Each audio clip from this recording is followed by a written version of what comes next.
Fang Chen rolled his eyes. Commander Lin, please, just tell me where the sky-touching black pillar is.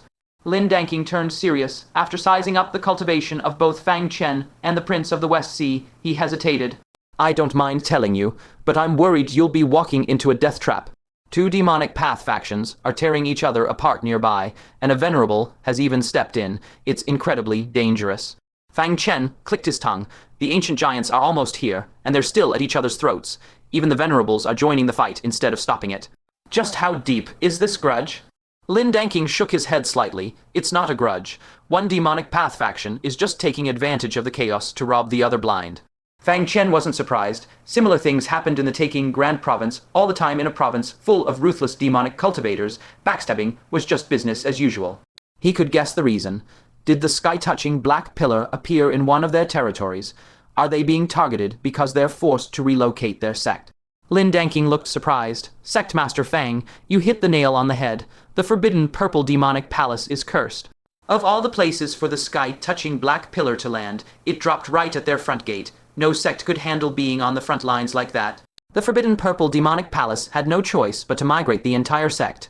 With their home base empty, the neighboring Bone demonic sect saw an opening and moved in to seize their resources. Fang Chen understood. As long as it was just 2 sects fighting over loot, they were just passers, by with no connection to either side. They wouldn't get dragged in. Thanks for the heads up. As long as we're careful, we should be fine. Seeing Fang Chen's persistence, Lin Danking sighed. After a moment's thought, he said, Fine, I'll take you there. My status as a commander should save you some trouble. Regardless of Fang Chen's other titles, he had secured vital intel on the ancient giant's arrival, a huge service to the Taking Grand Province, the 9 provinces, and the Central Plains. Since the Grand Libationer was away, Lin Danking, as a lead official of the Directorate of Astronomy, felt he should look out for him. Fang Chen's eyes lit up. He gave a cupped fist salute and said, Then I'll be in your care, Commander Lin. Follow me, Lin Danking said. He led Fang Chen and the Prince of the West Sea into the air. Looking down, the Directorate of Astronomy in the Great Barren State was laid out exactly like the one in the Taking Grand Province. 8 small islands surrounding a central one like stars around the moon. The difference was the spiritual energy. Here, the Directorate's energy was incredibly dense, at least twice as strong as in the Taking Grand Province. The Prince of the West Sea was stunned. Godfather, why is the spiritual energy here so intense? Fang Chen closed his eyes to sense the surroundings and sighed. It's not just the Directorate of Astronomy. The spiritual energy of the entire Great Barren State is double that of our Taking Grand Province. This was likely due to providence. After a certain event, the Taking Grand Province's providence had plummeted. As a result, spiritual treasures became scarce, spirit veins dried up, and talent withered. They lagged behind the other provinces in every way. The thinning spiritual energy was just the tip of the iceberg. Lin Danking overheard him. He'd heard the rumors about the Taking Grand Province's decline. You guys really got the short end of the stick, he said sympathetically. Taking used to be a top-tier province with providence equal to Tianju or the Myriad Demon Province, but then some lowlife stole half of it, causing your status to tank. Fang Chen was shocked. The Taking Grand Province's providence was stolen. How do you know this, Commander Lin? Lin Danking looked surprised. So Sect Master Fang didn't know.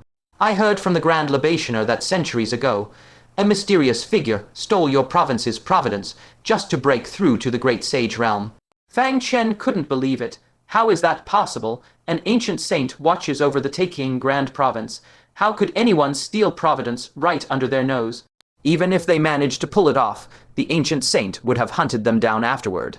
Lin Danking shrugged. I'm not sure about the details, but our Grand Libationer was very clear someone stole the Taking Grand Province's providence to reach the Great Sage Realm. Waves of shock crashed over Fang Chen. The root of Taking's decay was someone's ascension to the Great Sage Realm.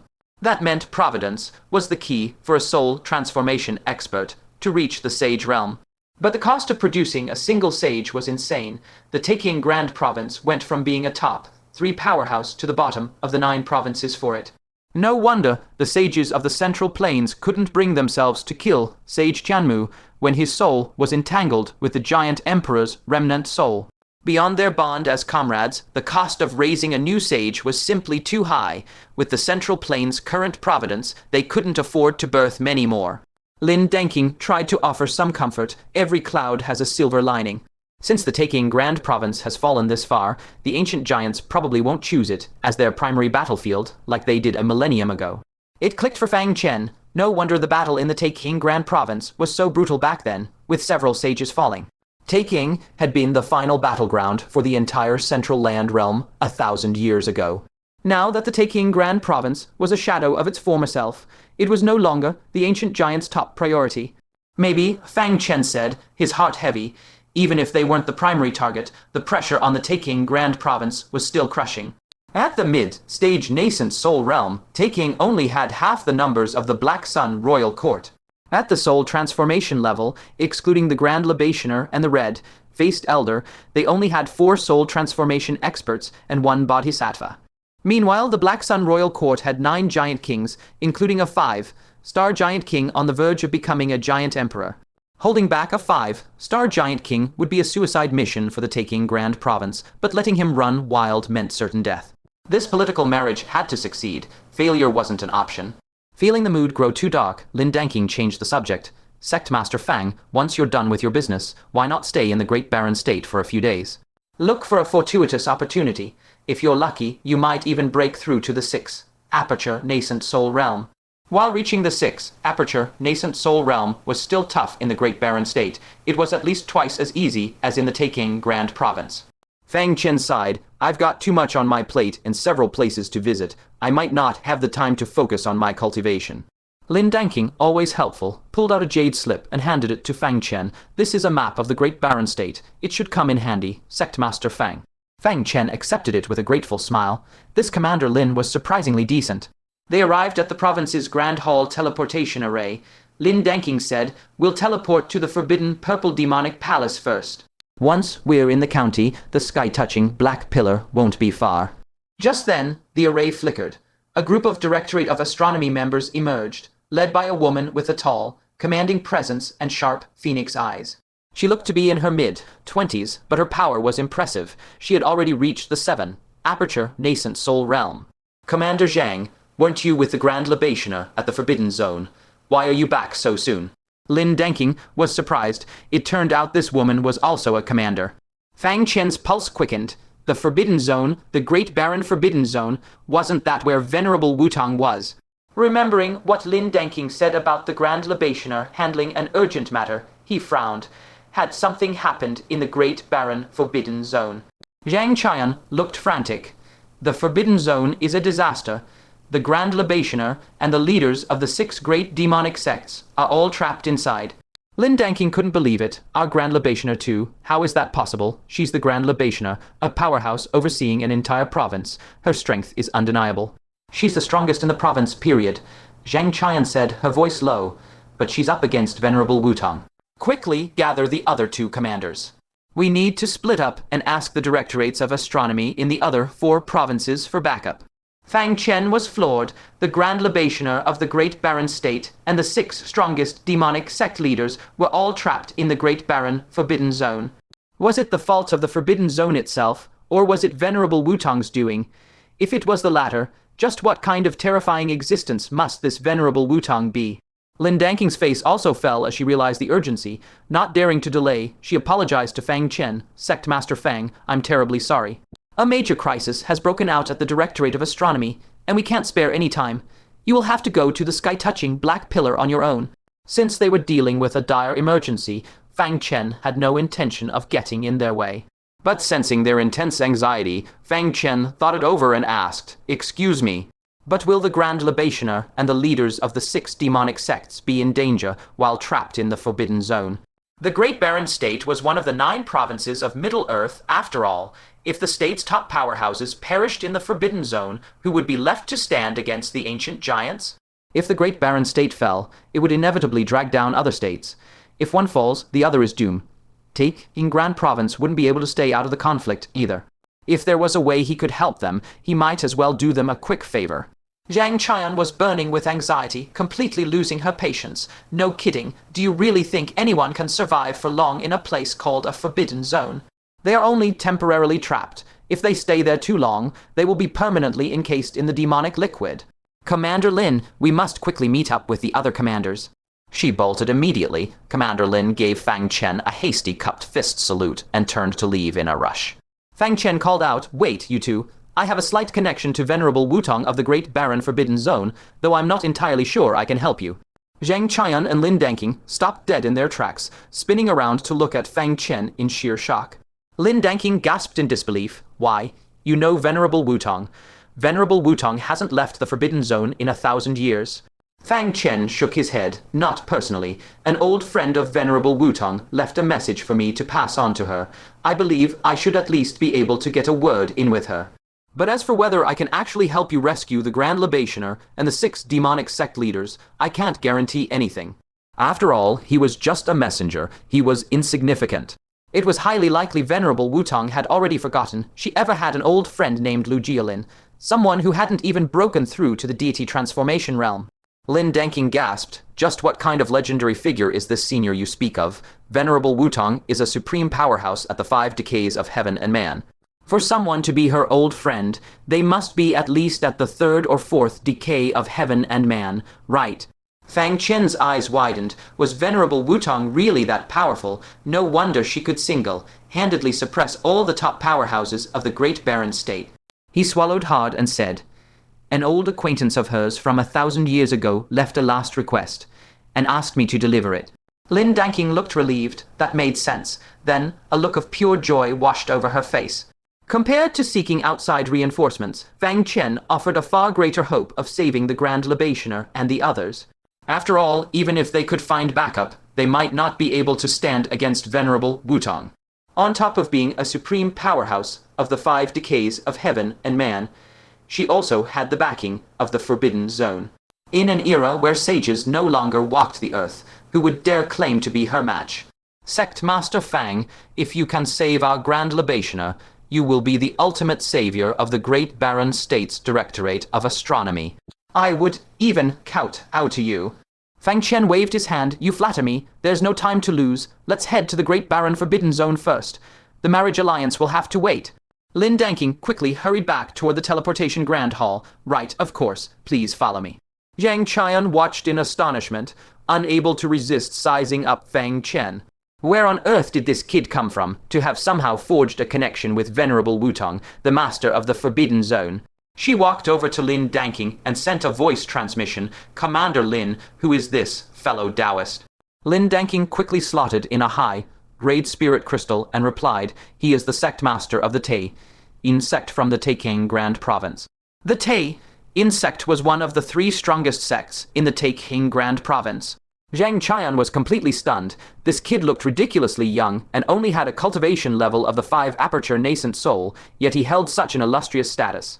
Had the Tay insect run out of people to choose such a junior to be their sect master? She began to doubt if Fang Chen was actually reliable. As the array was activated, the group of 4 vanished instantly. When they reappeared, they were already at the Myriad Demon Cave, a sect located at the westernmost border of the Great Barren State.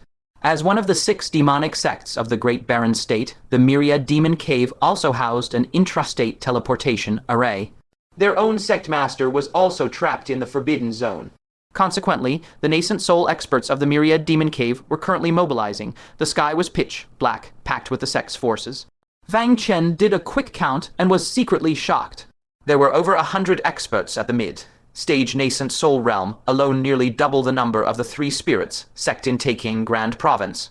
And there were 6 such sects in the Great Barren State. If one factored in the medium and small sects, there had to be at least 1,000 mid-stage nascent soul realm experts. Their sudden arrival immediately caught the attention of the Myriad Demon Cave. "Zhang Qian, you still have the nerve to use our Myriad Demon Cave's teleportation formation."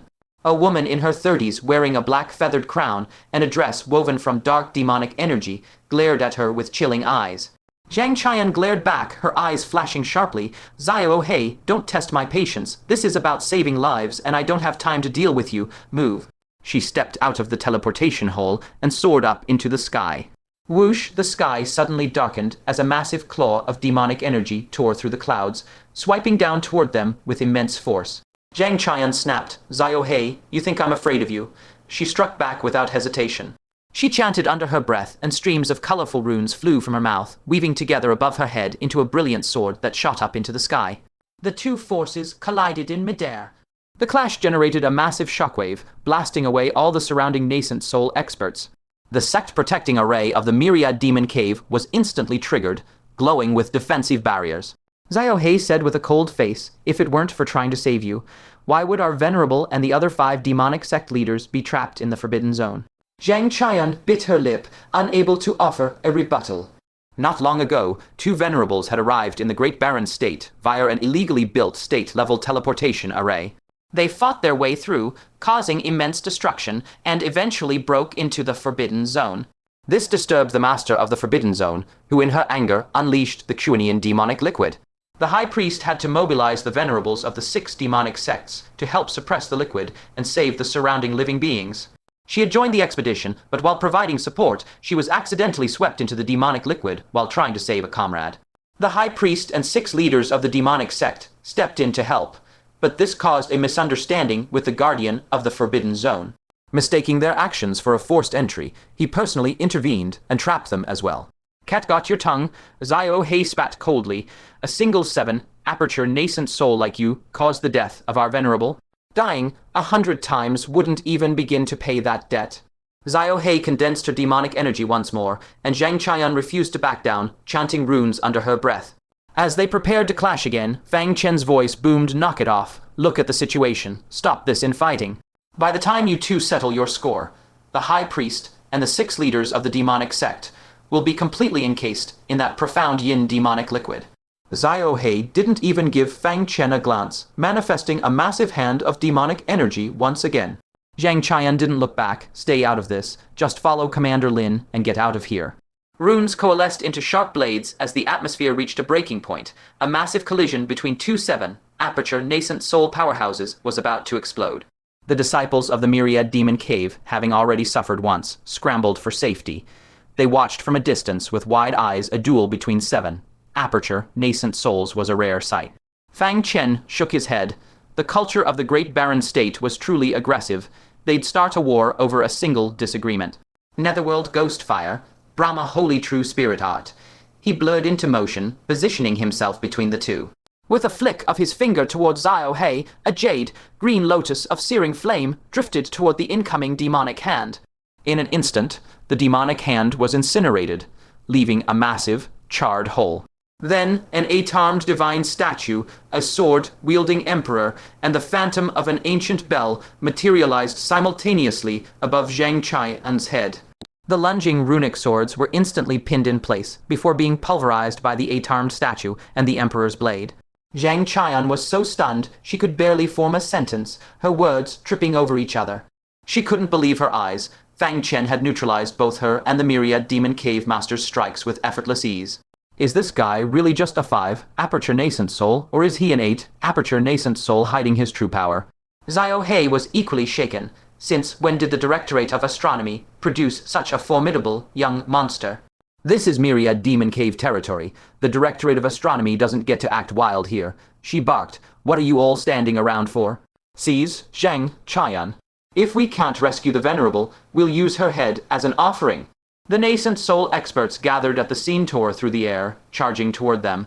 Zhang Qian and Lin Danking felt their skin crawl. The entire elite force of the Myriad Demon Cave was here. Even a Venerable would have to think twice before facing such a combined onslaught. Zhang Qian stomped her foot in frustration. What are you waiting for? Go. Don't worry about me. Lin Danking gritted his teeth. Sect Master Fang, we need to get to the Forbidden Zone first. As for Zhang Qian, she'll have to stay in their custody. They won't kill her until the Venerables are safe. Though she definitely won't escape a bit of rough treatment. Fang Chen rubbed his temples. Talking to you people is exhausting. Fine, everyone take a nap.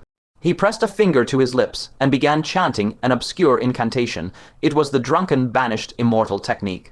Powered by the soul energy of an 8, aperture nascent soul, the effect was devastating. The charging nascent soul experts were instantly hit with a wave of vertigo, tumbling from the sky like they'd downed a barrel of spirits. The sky immediately began raining nascent souls. Zhao, who was standing right there, only remained conscious thanks to a Venerable's magical artifact, but her face was pale with horror. Zhang Qian also possessed a cultivation method from the Directorate of Astronomy that counted secret soul techniques, so she managed to stay on her feet. But as she took in the scene before her, she couldn't help but gasp for air. One man had suppressed the entire myriad demon cave. She stared at Fang Chen, feeling like she was caught in a dream. Was he really just a 5 aperture nascent soul? She finally understood why the Great Yin sect had chosen him as their sect master. It wasn't that the Great Yin sect lacked talent, it was that no 7 aperture nascent soul could actually best him. She turned to Lin Danking, her voice trembling. Commander Lin, who is he, really? Lin Danking was equally shocked. He fully believed Fang Chen's credentials now. With such terrifying power, it would be weirder if there wasn't a venerable backing him. Fang Chen stopped his chanting. When used against a crowd, the drunken banished immortal combined with a high-level soul was an absolute trump card. The only drawback was that it didn't distinguish between friend and foe. It was perfect for soloing a crowd, but in a chaotic brawl, it could easily backfire by knocking out his own teammates. Let's go, Fang Chen said, taking to the sky while the myriad demon cave disciples were still reeling. Lin Danking and Zhang Qian scrambled to follow, their perception of Fang Chen completely transformed. The Prince of the West Sea scanned Zio Hei's curvaceous figure up and down, flashing a greasy smile. Fairy Zio, a beauty like you must have suitors lining up. Would you mind adding one more, someone handsome, suave, and full of charm? Mid-flight, Fang Chen stumbled, nearly falling right out of the sky. This scumbag, he's literally on his way to his own wedding alliance, and he's still hitting on other women. Prince of the West Sea, he barked sternly. The Prince of the West Sea reluctantly followed, but not before shoving a transmission jade pendant into Zio Hei's hand and whispering, Fairy Zio, let's catch up sometime. With that, he hurried after Fang Chen. Crack, Zio Hei crushed the transmission jade pendant in a rage. He actually dared to hit on the master of the myriad demon cave.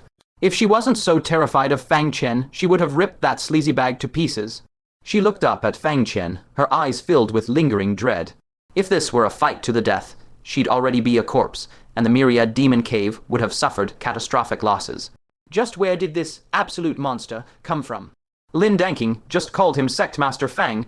Could he be a sect master from Tianju? Only a place like that could birth a freak like him. Speaking of which, did something huge happen in Tianju recently? Why do people keep flocking to the Great Barren State? He's already the second. The last one apparently hailed from young Emperor Mountain. Hovering in the sky, Lin Danking offered a cupped fist salute. Thank you for the rescue, Sect Master Fang. Fang Chen pulled out a jade slip, scanning its map data to pinpoint the forbidden zone. Don't mention it, he replied casually. Lin Danking quickly summoned a spirit boat. Sect Master Fang, let's take my vessel. It travels at the speed of a 7 aperture nascent soul and will save you a great deal of the power of the nascent soul. Before she could finish, Zhang Qian shoved her aside and rolled her eyes. You've got some nerve pulling out a trashed spirit boat like that. She turned back with a sweet smile. Sect Master Fang, ride my cloud-piercing shuttle instead. It covers 10,000 miles in half a day, matching the speed of an 8 aperture nascent soul will arrive in no time. Fang Chen tucked the jade slip away. No need, we'll travel my way. He was rushing back for a political marriage. He had no time to waste. He instantly summoned his lightning dragon, scooping up the 4 of them before taking off via teleportation. Having achieved great mastery of the heart of the heavenly abyss, he could continuously cast shadow in the clouds for the time it took to drink a cup of tea, plenty of time to cross 10,000 miles. A few minutes later, Zhang Qian and Lin Danking were utterly dumbfounded. Shock was plastered across Zhang Qian's face. The sheer endurance of this lightning path divine ability is absolutely terrifying. Unless a venerable hunts him down personally, who could possibly catch him? That's the Great Barren Forbidden Zone. Fang Chen stared ahead, his brows knitting into a deep frown. Thousands of feet away sat a colossal bird's nest that stretched beyond the horizon. It tethered the void above to the deep earth below, looking like an incubator for some titanic, world-ending monstrosity. The nest itself was woven from thick strands of a dark, glistening liquid. Fang Chen recognized the substance instantly. It was the hyper, viscous mystic cyan demon liquid. Fang Chen marveled at the sheer scale. The tiny vial of demon liquid he carried was a mere drop in the ocean compared to this nest. With this much demon liquid, even a supreme expert enduring the 5 decays of heaven and man would be doomed if they fell in. He noticed heaps of remains piled near the nest, bones from pigs, cattle, and sheep. Some carcasses were fresh and rotting, while older ones had long since decayed into the mud. They densely ringed the entire nest, painting a morbid and chilling picture. Fang Chen couldn't help but mutter, "Is there some bloodthirsty monster lurking in the forbidden zone alongside Venerable Wutong?" Lin Danking followed his gaze and chuckled softly, "Of course not." She was interrupted before she could finish. "What do you know?" Zhang Qian snapped. Then she beamed at Fang Chen. "Sect Master Fang, you've misunderstood. These livestock are tributes offered by the local mortals and low-level martial artists." Seeing Fang Chen's confused frown, Zhang Qian patiently explained in a gentle voice. "Demonic cultivators run rampant in the Great Barren State. Practicing the demonic path for years warps a person's mind, making them volatile and extreme. Take Xiao He, for instance. He was completely unreasonable and lashed out the second things didn't go his way." Fang Chen strongly agreed that Xiao He didn't even respect the commander of the Directorate of Astronomy, threatening to murder him as a sacrifice for his clan. Back in the Taking Grand Province, a mere venerable attempting such a thing would be utterly unthinkable. Demonic cultivators truly operated with a rampant arrogance, unbound by any worldly rules. Zhang Qian sighed. If demonic cultivators treat the Directorate of Astronomy like this, you can imagine how they treat ordinary people. If a mortal has absolutely nothing, the demonic cultivators usually won't even bat an eye. But if they spot anything they like, say, a rare treasure stumbled upon by chance, or a beautiful wife or daughter, they'll snatch it without hesitation. Handing it over obediently might spare your life, but if you resist, they'll butcher you on the spot. Fang Chen's brows pinched together. He was reminded of the White Bone Alliance. Those demonic cultivators had only occupied Green Lie Mountain for a month, yet they had relentlessly pillaged the surrounding area. They had even locked up young, beautiful women in their dungeons for their own depraved entertainment. It was sickening. He'd thought the White Bone Alliance was an outlier, but clearly this was the brutal norm for demonic cultivators. He could only imagine the daily torment the ordinary people of the Great Barren State endured. Their living conditions were barely a step above the captive Asura clan in the Heaven Realm. He couldn't help but ask, "Doesn't your Directorate of Astronomy step in to stop this?" Zhang Qian shook her head grimly. "How could we? Who do we kill? They're venerable. They're sect leaders. The disciples." Fang Chen froze. The corrupted nature of these demonic cultivators wasn't something that could be fixed just by killing a few people. The root of the rot lay within the demonic arts themselves. As long as the Great Barren State prioritized demonic cultivation, the toxic culture would never change. Zhang Qian looked toward the Forbidden Zone with a mix of deep dread and faint relief. Venerable Wutong's presence strikes enough fear into the hearts of arrogant demonic path experts to keep them from acting out around here. It grants the battered mortals and low-level martial artists a rare sanctuary to catch their breath. Desperate for safety, they migrated here in droves, establishing towns and minor factions that now dot the land like stars in the night sky. Even the more peaceful great sects look to migrate here, desperate to escape the never-ending cycle of conflict. Out of gratitude for Venerable Wutong's protection, the local mortals and low-level warriors would offer up livestock as sacrifices of their own accord. Fang Chen realized that while demonic path powerhouses saw this place as a forbidden death trap, mortals saw it as a sanctuary with Venerable Wutong as their guardian deity. Whether Venerable Wutong intended to or not, she had truly become the protector of all life in this region. "Wait here for me," he said, his eyes filled with respect. Zhang Qian said softly, "Sect Master Fang, it's not safe for you alone. Let me go with you." Fang Chen waved her off. "No need. If things get dangerous, I'll be faster on my own." Left with no choice, Zhang Qian could only watch as Fang Chen blurred into the distance. Then a mocking, high-pitched voice echoed in her ear. "Oh, Sect Master Fang, let me go with you." Lin Danking rolled his eyes hard. "Zhang Qian, I barely even recognize you anymore." Usually, Zhang Qian was a total powerhouse, a cold, no-nonsense woman who rarely spared a smile for anyone. Lin Danking was used to that treatment. He'd lived with her cold shoulder for years. But today he realized she actually had a side that could play nice to impress a man. He just wasn't the man she cared to impress. Zhang Qian's sharp eyes narrowed. "If you've got a death wish, I'm happy to grant it." To the side, the West Sea Prince shuffled away, distancing himself from the murderous aura radiating from Zhang Qian. "That's my godfather for you," he muttered to himself. "He can handle even the most difficult women." "A scary woman like that is best left to him. I'll just wait for my cute, bubbly celestial wife." Fang Chen took a deep breath as he stared at the crisscrossing strands of Dox, Ayan, demonic fluid. He was about to face a supreme powerhouse at the 5 decays of heaven and man realm. She hadn't left this forbidden zone in 1,000 years. Whether she was kind or cruel, merciful or bitter, it was all a complete unknown. To say he wasn't nervous would be a lie. I have a life, saving law from Sage Tianmu and his mysterious, permanent sage imprint, etched into my body. Even if there's danger, I should be able to hold my own. With that thought, he cautiously stepped into the bird's nest. There was a surprising amount of space between the complex strands of demonic fluid, enough for him to move through with ease. The moment he stepped inside, a strand of demonic fluid lashed out without warning, trying to force him back. Fang Chen blurred out of the way just in time and shouted out, "I am Fang Chen of Taking Grand Province. I come on behalf of Senior Lu Jialin to request an audience with Venerable Wutong." The fact that the demonic fluid attacked meant his entry had definitely caught the attention of the Forbidden Zone's master. He just didn't know if his words would carry any weight. If not, it was better to retreat from this black nest immediately. As soon as he spoke, every strand of demonic fluid in the nest began to move. They zipped back and forth, forming afterimages that nearly struck him several times. Just as he felt a pang of unease and prepared to pull back, the strands in front of him suddenly fused together. They condensed into a path about 20 feet wide, stretching deep into the heart of the nest.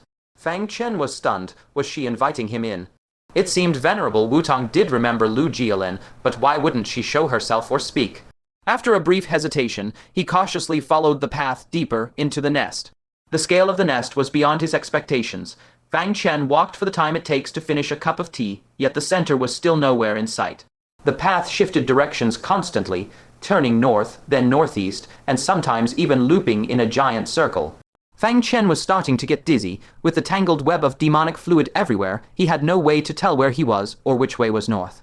He finally understood why the Grand Libationer and the others were stuck. They weren't necessarily pinned down, they were likely just lost in the maze. Luckily, he had this path to guide him straight to Venerable Wutong.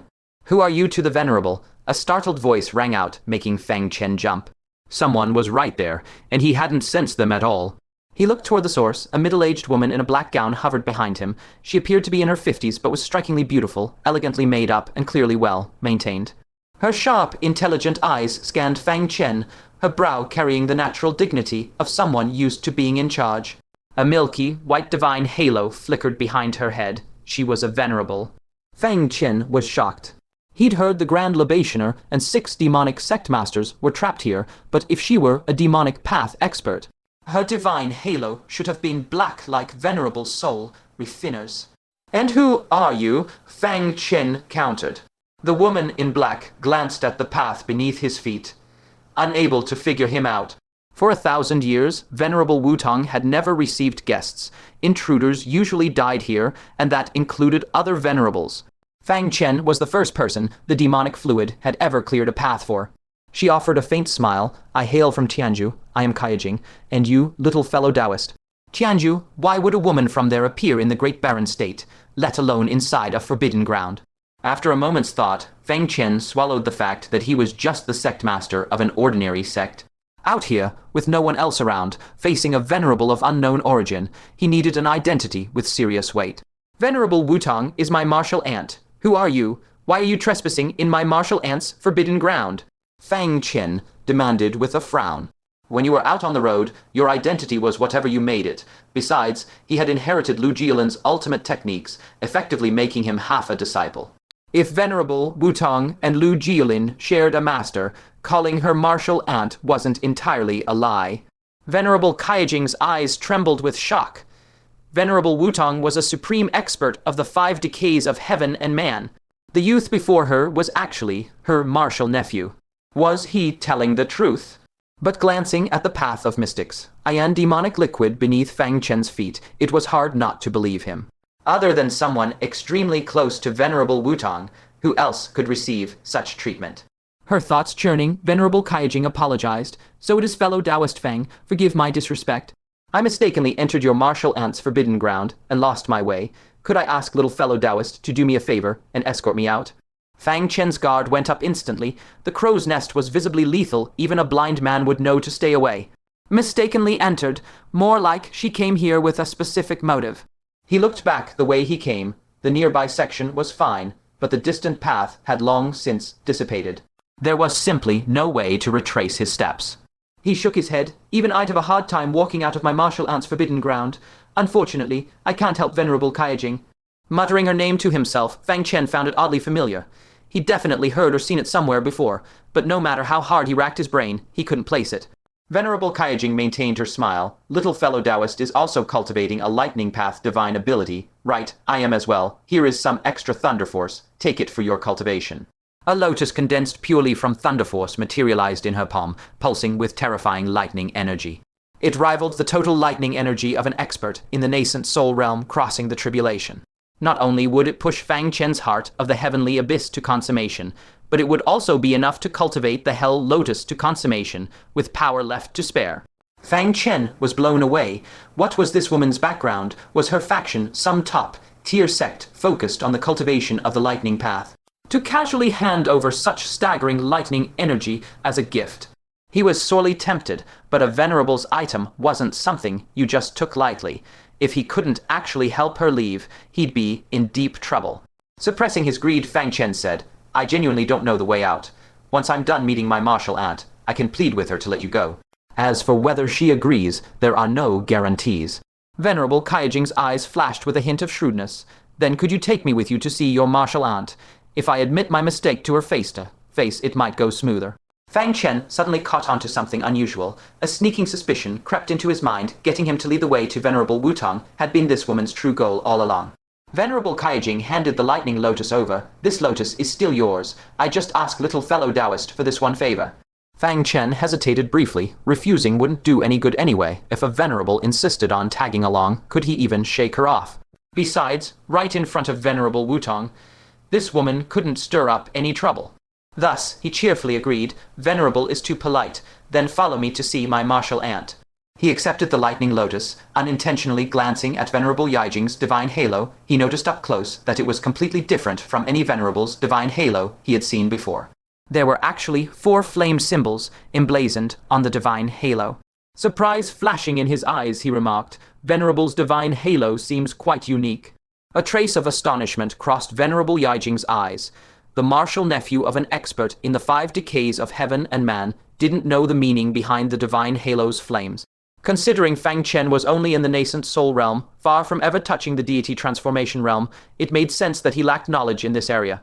She quickly swallowed her doubts. She chuckled softly. This is the mark that distinguishes the stages of the 5 decays of heaven and man for a soul transformation venerable. For every decay stepped into, an extra flame appears on the divine halo. Fang Chen instantly remembered that the hierarchy among the giant kings was determined by the number of stars. While these flame marks were the symbol distinguishing the 5 decays of heaven and man in the central planes. Realization dawning on him, he said, so that's how it is, wait.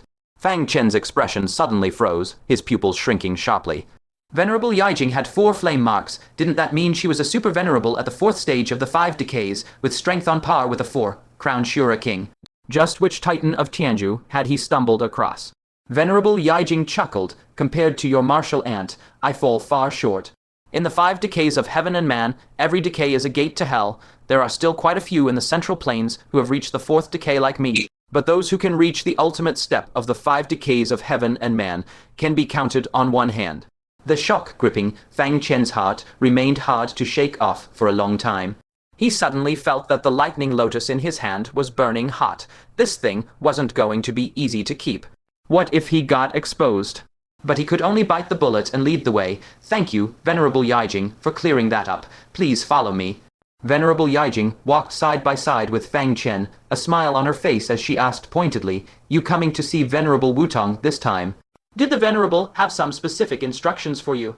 Feeling guilty, Fang Chen deflected, What makes you say that? Venerable Yijing seemed to catch onto his guilty conscience, her eyes narrowing slightly. A spark of suspicion regarding Fang Chen's identity flared up within her, and her gaze shifted thoughtfully. Probing him, she asked, with such a huge event happening in the heaven realm, didn't your master tell you? The intel from the Taking Grand province had already spread across the 9 provinces. The appearance of the ancient sinkhole had truly put the experts of the 9 provinces on edge. Since Fang Chen was the martial nephew of a supreme being like Venerable Wutong, this kind of news shouldn't be a secret to him, right? If he didn't even know about this, she really would have to doubt his identity. The matters of the Heaven Realm, wasn't I the one who brought back that news? You sure know how to pick your questions, asking the main character himself. Fang Chen pulled back his smile and asked with a poker face, there is a lot of intel regarding the Heaven Realm. Which aspect is Venerable Yijing asking about? Venerable Yijing tested him suspiciously. Did your master never tell you about the ancient sinkhole? Fang Chen nodded. He did. There's a blood pool inside the ancient sinkhole that can transform other living beings into ancient giants. Venerable Yijing nodded. It seems your master did share some things with you after all. Before she could probe further, Fang Chen added, the blood pool is filled with intense negative energy. It's a concentrated cocktail of all the evil, hatred, greed, and cruelty in the world. If anyone from our human race falls in, their transformation is 100% guaranteed. Venerable Yijing froze. The blood pool contained powerful negative energy. Why was that detail missing from all the legends? Watching her reaction, Fang Chen laughed to himself. Of course you wouldn't know. The spatial mark only recorded visuals. It couldn't convey the raw negativity you feel when you're actually there. He feigned a bewildered look. Venerable, has no one told you this? Your intel seems a bit off. Venerable Yijing was secretly shocked. As expected of a supreme existence like Venerable Wutong, his intelligence was far superior to what the outside world possessed. She replied with a hint of awkwardness, I only knew that a mysterious youth from Taking Grand Province later used the sky-touching black pillar to crush the blood pool, successfully resolving the crisis there. By the way, does your master know who that youth is? Tianju plans to dispatch a group of venerables to locate the blood pool up there, then have that person follow the same playbook to destroy the blood pool hanging over Tianju as well. Fang Chen nodded. He knows. Venerable Yijing asked curiously, what's his background? To be able to move the sky-touching black pillar, it's truly inconceivable. Fang Chen curled his lip. What background could he have? He's just some guy from a backwater town. Aside from being handsome, brilliant, charming, elite, and loved by everyone, he's basically useless. I wouldn't give him the time of day. Venerable Yijing gave him a strange look. You have a very modern way of praising people. To her speechlessness, whether intentional or not, Fang Chen had talked a lot without revealing a single scrap of information about the boy. He hadn't even mentioned a name. She opened her mouth to press for details, but suddenly sensed something. She lightly pressed Fang Chen's shoulder, her phoenix eyes turning cold as she looked toward the northwest. Come out. Fang Chen immediately went on high alert. Following her gaze, the area that previously seemed only to contain misty demonic fluid suddenly billowed with demonic kai as 6 figures, men and women, slowly emerged. Each had a pitch-black divine halo behind their head. 2 of them had 2 flames etched onto their halos, while the other 4 had one. All of them radiated a thick demonic intent. They were the leaders of the 6 great demonic sects, and they had clearly gotten lost in the depths of the crow's nest. When they noticed a path extending toward this location, they had hidden nearby to scout. They never expected to run into a peerless powerhouse at the 4th decay of heaven and man. The 6 demonic path venerables looked at Venerable Yijing with visible terror, flying over to land before her in unison. Respectfully, Senior, we pay our respects to Venerable Yijing. Fang Chen was internally stunned. Was Venerable Yijing really that famous? Even venerables from the Great Barren State recognized her at a glance.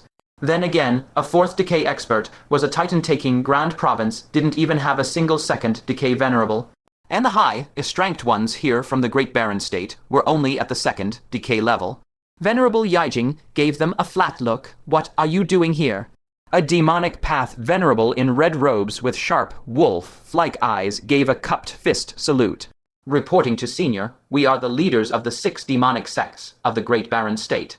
We were invited by the High Priest to intercept 2 unidentified venerables in the Forbidden Zone, but we took a wrong turn. The High Priest, a flicker of wariness appeared in Venerable Yijing's calm eyes. She scanned the surroundings. Where is she? At those words, the 6 demonic path leaders exchanged glances. Despite being venerables, they couldn't hide their emotions. Their facial muscles twitched, and their teeth ground together. A few even clenched their fists tightly. The wolf-eyed demonic path venerable's divine halo, marked with 2 flames, flickered erratically. He snorted coldly. The Grand Libationer said she had to take a leak. She told us to go ahead and not to peek. Then, by the time she contacted us again, she was already outside the Forbidden Zone drinking wine. She ditched us in here. Fang Chen's eyes widened. Wait, this Grand Libationer is that much of a troll. This actually matched what Fang Chen knew of the Grand Libationer's strength. Earlier, when Zhang Qian said the Grand Libationer and the 6 demonic sect leaders were trapped, he had been confused. Is the Grand Libationer of the Great Baron State a total joke? How could the official head of a province be this incompetent? Now it made sense. The Grand Libationer had the ability to leave whenever she wanted. Venerable Yijing looked at the 6 demonic sect leaders with a sharp glint in her eyes. The 6 of you weren't set up by the Grand Libationer, were you? All 6 remained silent, their expressions grim. They had already come to that exact conclusion. From the moment she summoned them to enter the Forbidden Zone, they had fallen for her trap. The Grand Libationer's goal was simply to lure them into this place. The wolf-eyed Venerable looked at the path on the ground with a pleading expression. "Senior, could you please take us out with you? We will reward you handsomely." Venerable Yijing's brow furrowed. She suddenly wondered if the Grand Libationer had known she was entering the Forbidden Zone all along and was just playing dumb. Could that woman be playing her too? Pushing the thought aside, Venerable Yijing said, "I'm not heading out. I'm going to see Venerable Wutong, to see that supreme expert." The wolf-eyed Venerable's face paled at the name. But compared to being trapped in the crow's nest forever, meeting Venerable Wutong might be their only hope of finding a way out. The wolf-eyed Venerable grit his teeth. "Senior, could you take us along to pay our respects to Venerable Wutong as well?" Venerable Yijing said calmly, "I can't make that call. You'll have to ask this young fellow Taoist. He is Venerable Wutong's nephew. This path was opened specifically for him." "What? The martial nephew of Venerable Wutong?" Only then did the 6 demonic path venerables shift their gaze from Venerable Yijing to Fang Chen. Did the youth before them really have such a massive background? The wolf-eyed Venerable quickly said, "Little fellow Taoist, I am Venerable Wu, you of the demonic abyss. Could you please put in a good word for me before Venerable Wutong? I will reward you handsomely." Fang Chen looked around at the 6 leaders of the demonic sects, wondering which sect Venerable Soul Refining belonged to. Whichever sect Venerable Soul Refining belonged to, wouldn't that reveal where the Shura Holy Sun was? At this thought, he narrowed his eyes. After a moment's hesitation, he murmured, "No need for a reward. I am just a low-ranking disciple. I have no right to plead before my martial uncle. You can follow us, but I can't interfere with how my martial uncle decides to deal with you." He rolled his eyes inwardly. If they really wanted to thank him, they wouldn't offer empty promises of future rewards. They just wanted a free ride. Growing slightly anxious, Venerable Wu gritted his teeth and took out a demonic black stone carving. It contained a powerful strike from a soul transformation Venerable. "Little fellow Taoist, if you don't mind, this magical artifact containing a soul transformation attack is yours." Fang Chen was shaken. The demonic black stone carving before him was identical to the one he had seized from the Bone Lord. He asked tentatively, "Venerable Wu, does your alliance have a venerable soul refining?" A flicker of surprise flashed in Venerable Wu's wolfish eyes. "You know him?" Fang Chen nodded. "I've met him." Learning that the two weren't close, Venerable Wu breathed a sigh of relief and snorted. "He left our demonic abyss long ago." Fang Chen looked surprised. "Why?" Venerable Wu looked slightly embarrassed and said, "Naturally, he found a backer outside and grew some backbone. He was once a 9, aperture nascent soul of our demonic abyss.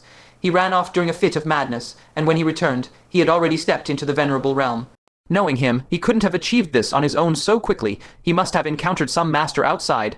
At this, he cast a cold glance at the other 5 demonic sect leaders, clearly suspecting that one of them was responsible.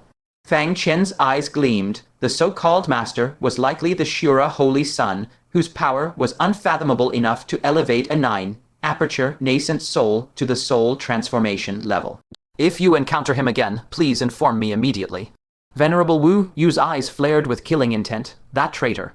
It wasn't enough that he left. He also ran off with another female venerable from our demonic abyss and stole our sacred treasure, the copycat evil eye. "I will tear those 2 scum to pieces." Fang Chen realized then that female venerable must be the demoness. They had betrayed the demonic abyss together and, rather unscrupulously, taken the copycat evil eye with them. Unfortunately for them, they crossed paths with Wang Chengsu, a top-tier swindler who managed to cheat them out of their evil eye. He stealthily glanced down at his belly, his eyes darting as he said, "As far as I know, of the 2 mysterious venerables who broke into the restricted area this time, one of them was indeed Venerable Soul Refining." What? Killing intent flared in Venerable Wu's eyes. He had better die trapped in that restricted area forever. "Otherwise, I will make him wish he were dead." "You should worry about yourself first. shot back another female venerable of the second decay stage, casting him a sidelong glance. She looked to be in her 40s, wearing tight, fitting leather clothes that perfectly accentuated her voluptuous curves. Her face was adorned with bold, heavy makeup, showing she still retained her seductive charm. She extended a slender, jade-like arm, draping it over Fang Chen's shoulder as she exhaled a fragrant breath. "Little master, I am Venerable Wutong Chen of the 10,000 Demons Cave. If you don't mind, why don't we enjoy a fleeting night of passion together?" Her crimson lips drew close. "Venerable, I am not that kind of person," Fang Chen said righteously. Venerable Wutong Chen giggled, scanning the space around Fang Chen. Tusk, a proper man with so many romantic entanglements I can't even count them. "Well, whether others believe you or not, I certainly do." Fang Chen blushed. This Venerable Wutong Chen could actually see other people's romantic ties. The domains of these venerables truly held endless wonders. "Cough, you misunderstand, Venerable. How could someone of my humble standing ever win the favor of so many beauties?" Venerable Wutong Chen smiled half knowingly. "Don't be modest. Among your romantic ties, the lowest level starts at the nascent soul realm, and there's even a female venerable." It was as if she had discovered a new world, her eyes wide with astonishment. "A mere 5 aperture nascent soul actually has a woman in the deity transformation realm. Wait." Looking closer, she discovered a bizarre thread of fate, broken, twisted, and bent. And the other end of this connection is, just as she tried to peer deeper, a sharp pain pierced her eyes, as if she had touched upon some terrifying taboo, and blood instantly sprayed from them. "It's the goo," she gasped in terror. Her mouth remained wide open, but no sound came out, as if some unseen entity had stripped away her ability to speak. The onlookers could only watch her mouth move continuously, yet not a single syllable escaped her lips. The 5 demonic path venerables were utterly shocked. Just a moment ago, Venerable Wutong Chen had been laughing and joking, only to suffer a mysterious backlash in the blink of an eye. Did she trigger some kind of taboo? When they looked at Fang Chen again, a trace of wariness finally crept into their eyes. As expected of Venerable Wutong's martial nephew, he was definitely not someone an ordinary venerable could easily pry into. Venerable Lianjing was equally stunned. She had merely taken a peek at Fang Chen's mortal ties. How could it trigger such a terrifying backlash? This wasn't something a martial nephew facing the 5 decays of heaven and man could trigger. Could it be that tangled within his mortal ties lay an untouchable entity? It took a long while for Venerable Wutong Chen to recover. She gasped for air, her face pale with lingering dread. When she looked at Fang Chen again, it was like facing a savage beast. She hurriedly backed away, no longer daring to show even a shred of disrespect. "Venerable Wu," you asked suspiciously. "Wutong Chen, what did you just see?" How could Venerable Wutong Chen dare to speak? She had merely uttered the word ancient before receiving a direct warning. If she dared to explain, she would undoubtedly be obliterated on the spot. Nothing," Venerable Wutong Chen covered up. "Let's not waste any more time. We need to pay our respects to Venerable Wutong as soon as possible and beg her to let us leave." Forming her fingers into a sword, she severed a lock of her jet-black hair and turned to Fang Chen. "Little young master, this hair contains my pure demonic aura. Find a quiet immortal's abode and use this aura for body tempering. I believe it will help you break through to the 6 aperture nascent soul stage." The other 5 venerables were shocked. Losing even a sliver of pure demonic aura would require a massive amount of cultivation time to recover. Yet Venerable Wutong Chen had just given away a whole handful. Was she insane? With the ancient giants descending soon, losing her pure demonic aura would only weaken her strength. But in Venerable Wutong Chen's eyes, trading a strand of pure demonic aura to befriend a man tied to an ancient saint was an absolute steal. Although his mortal ties were fraught and might not bear fruit, what if they did? Her return on investment would be magnified 100-fold. Overjoyed, Fang Chen immediately accepted it. "Thank you, Venerable Wutong Chen." Venerable Wu Yu's eyes flickered as he handed over the demonic black stone carving. "Take this as well. I only ask that you, little fellow Taoist, put in a good word for us in front of Venerable Wutong." Fang Chen was jumping for joy internally. "Venerable Wutong, you saw this? I didn't extort them. They gave these to me willingly." Why would he be polite? He happily pocketed everything. "All right, if the chance arises, I'll put in a good word for you." Feeling highly satisfied, Fang Chen said, "Follow me." He was already here to plead for the 6 masters of the demonic sect anyway. These 2 fortuitous opportunities were basically free loot. Wearing expressions of deep awe, the 6 venerables of the demonic path followed Fang Chen down the winding trail. Half an hour passed, yet the path still seemed endless. Even Fang Chen started to feel anxious. Did this road actually lead straight to Venerable Wutong? If not, he was in trouble. He had just accepted heavy bribes from Venerables Lianjing, Hongchen, and Wu Yu. Fortunately, Venerable Lianjing suddenly stopped in her tracks. Her beautiful eyes trembled, locked in a dead stare at the end of the path.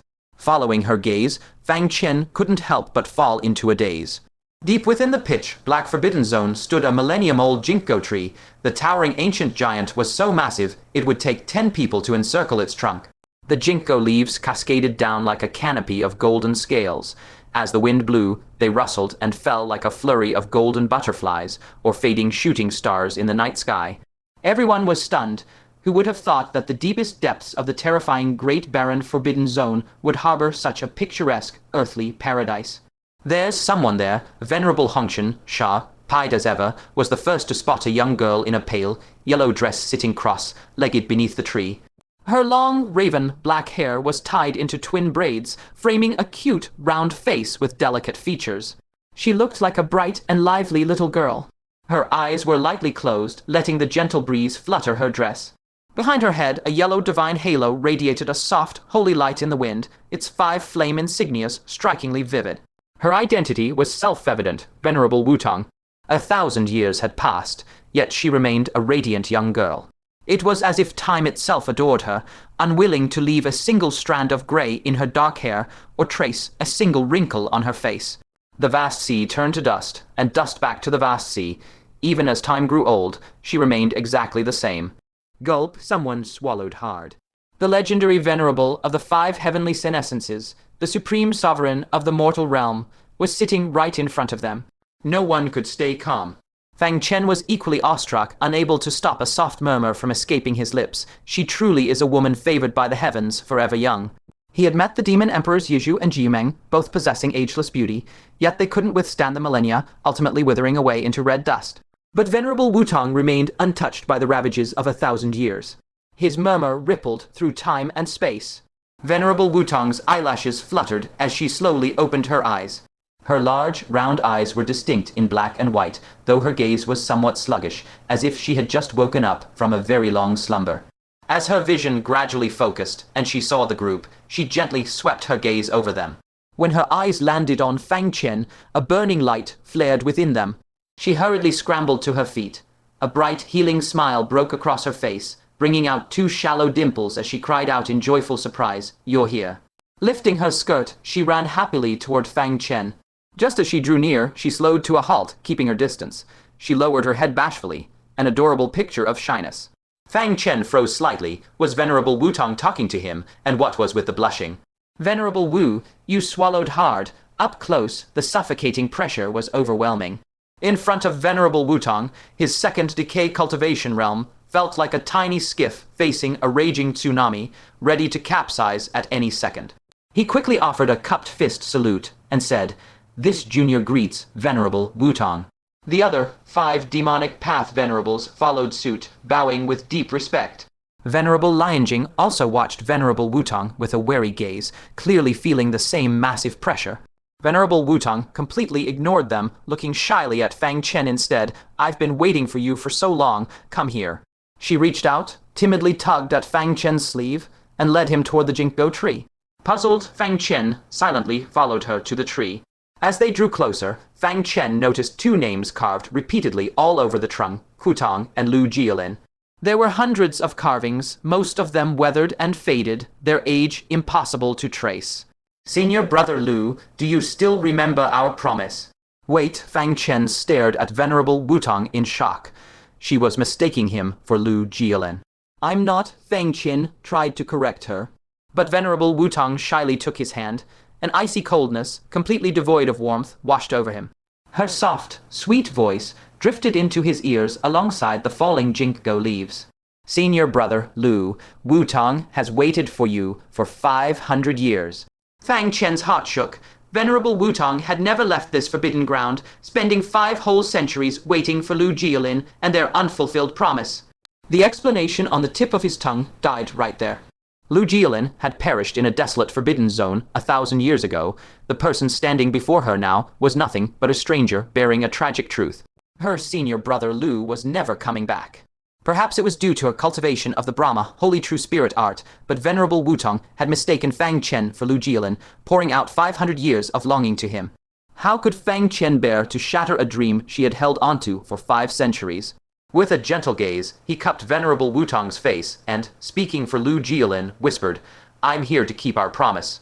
Venerable Wutong's eyes welled with tears that quickly spilled over. She choked out a sob. "I was so scared I'd fall asleep forever and never see you again." She threw herself into Fang Chen's arms, her tears soaking through his clothes as her delicate frame trembled. "I was cursed by the giant emperor. I can only wake up for a single day at a time before falling back into a deep sleep. I was so afraid of forgetting you. Every time I woke up, I would carve our names to remind my future self not to forget our promise. But heaven is kind. Senior brother Lu, you're finally here. I don't have to worry anymore." Looking at the countless carvings, Fang Chen was deeply moved. These weren't just names, they were 500 years of Venerable Wutong's longing, every single stroke etched with profound love. A lump formed in his throat, leaving him speechless. Venerable Wutong looked up, wiping away her tears, her eyes shining with hope for the future. "Senior brother Lu, now that you're here, let's leave the Central Plains together. Find a hidden paradise, plant rows of your favorite ginkgo trees, and build a beautiful home. Just the sky, the earth, you and me, no one to stop us, no one to disturb us, and no more painful goodbyes, okay?" So their promise had been to leave the Central Land realm together, and find a hidden sanctuary to spend their lives together. How incredibly similar it was to Ling Shu's dream. Looking into Venerable Wutong's burning, hopeful eyes, Fang Chen found it impossible to tell her the truth. "Senior brother Lu, what's wrong?" Venerable Wutong asked, panic creeping into her voice. A sharp pain pierced Fang Chen's heart. Gritting his teeth, he replied, "All right, we'll leave the Central Plains." Looking at her eyes and hearing her wish, how could he bear to reject her? He could only agree for now and explain things later. To Fang Chen's surprise, Venerable Wutong became ecstatic. Tears fell once more as she nodded frantically. "Yes, we'll go to our paradise right now. Senior brother Lu, just wait for me a moment. First, let me draw the world's providence to break through to the great sage realm. Only then can I tear open the world barrier." She tapped her finger on the divine halo behind her. 5 flame imprints merged, condensing into a pale flame above her head. It had no heat and no color, looking like a painted flame pattern that only needed a final stroke to come alive. Venerable Wu, Yu's soul nearly leaped out of his skin. He took a step forward, desperate to stop her, but fear of Venerable Wutong's sheer power held him back. He could only plead, "Senior, please show mercy. The great tribulation is descending upon the great barren state. How can we survive if our providence is drained?" Venerable Fang Chen was also terrified by Venerable Wutong's attempt to siphon the world's providence. Stealing the great barren state's providence to break through now would condemn the entire province to hell. This time, the ancient giants had the aid of the mysterious ancient sinkhole, leaving the great barren state with almost no hope of survival. Their only hope was for the great barren state to keep its providence intact, ensuring spiritual energy remained rich and natural treasures flourished. Only then would there be enough resources for alchemy, weapon refinement, talisman crafting, and array formation. With those resources, they could stand a chance against the ancient giants, but if Venerable Wutong took the great barren state's providence, what would be left? The taking Grand Province had already shown the world the consequences: depleted spiritual energy, scarce resources, and impossible cultivation breakthroughs. The great barren state's sole path to survival would be completely erased. She begged, "Senior, please leave the great barren state a path to survival." The faces of the remaining 4 venerables paled as they all spoke up in protest. Venerable Wutong completely ignored them. Indifferent to their pleas, she raised her small hand and made a sharp grabbing motion toward the sky. Suddenly, an invisible force was siphoned from everyone present. None could name it, but the 6 venerables instantly felt a subtle, unsettling shift in their bodies. Venerable Fang Chen brushed the corner of her eye. On her flawlessly preserved face, a faint trace of crow's feet had appeared. Venerable Wu, you summoned a mirror to check the divine halo behind his head. 2 of its fiery sigils had dimmed and scattered. The other 4 venerables showed similar symptoms, omens of something deeply ominous. This was the toll of losing their inner providence. Venerable Wutong wasn't just siphoning the unclaimed providence of the great barren state. She was leeching a piece of it from every living soul. Horror flashed in Venerable Wu Yu's eyes. "Senior," he growled, "why doom us all just to satisfy your own selfish desires? You retreated to this paradise to hide." Venerable Fang Chen spat resentfully. "If you refuse to fight the ancient giants, fine. But why sabotage us? The other 4 venerables seethed at Venerable Wutong's ruthless obstinacy. Venerable Wutong treated them like empty air, relentlessly drawing in providence from further away. Seeing this, Venerable Wu Yu gritted his teeth, a ruthless glint in his eyes. 5 fellow Taoists, we proceed with the backup plan. The 6 venerables had already hashed this out in secret on their way here. Meeting Venerable Wutong required a 2-pronged strategy. If Fang Chen's pleas worked, and she let them leave the forbidden grounds, great. If not, they would have to carve out their own survival. And there was only one way to do that: a synchronized, all-out strike from all 6 of them. 2 at the second decay, 4 at the first celestial decay. Their combined might would pale in comparison to Venerable Wutong and barely leave a scratch. But right now, she was at the critical juncture of achieving sainthood. Their joint attack could scatter the gathered providence, potentially wounding her and derailing her ascension. Venerable Fang Chen clenched her jaw and shrieked, "Strike!" Attacking likely meant death, but letting Venerable Wutong drain them dry guaranteed it. It was time to gamble with their lives. Murderous intent flashed in the 6 venerables' eyes. They unleashed their power simultaneously, their respective domains overlapping and weaving into a blinding, kaleidoscopic maelstrom of light. It radiated a supreme pressure that could shake half of the Great Barren State. The shockwaves rippled outward, making the boundless forbidden grounds quake as an apocalyptic, suffocating aura filled the air. Just as they were about to detonate this terrifying domain, Fang Chen raised a hand to stop them. His gaze was fixed deeply on Venerable Wutong as he let out a soft sigh. "Stand down, she won't succeed." The 6 venerables froze, staring at Fang Chen in bewilderment. How could he possibly know that? But the moment the words left his mouth, the providence that had been ripped from their bodies flowed right back in.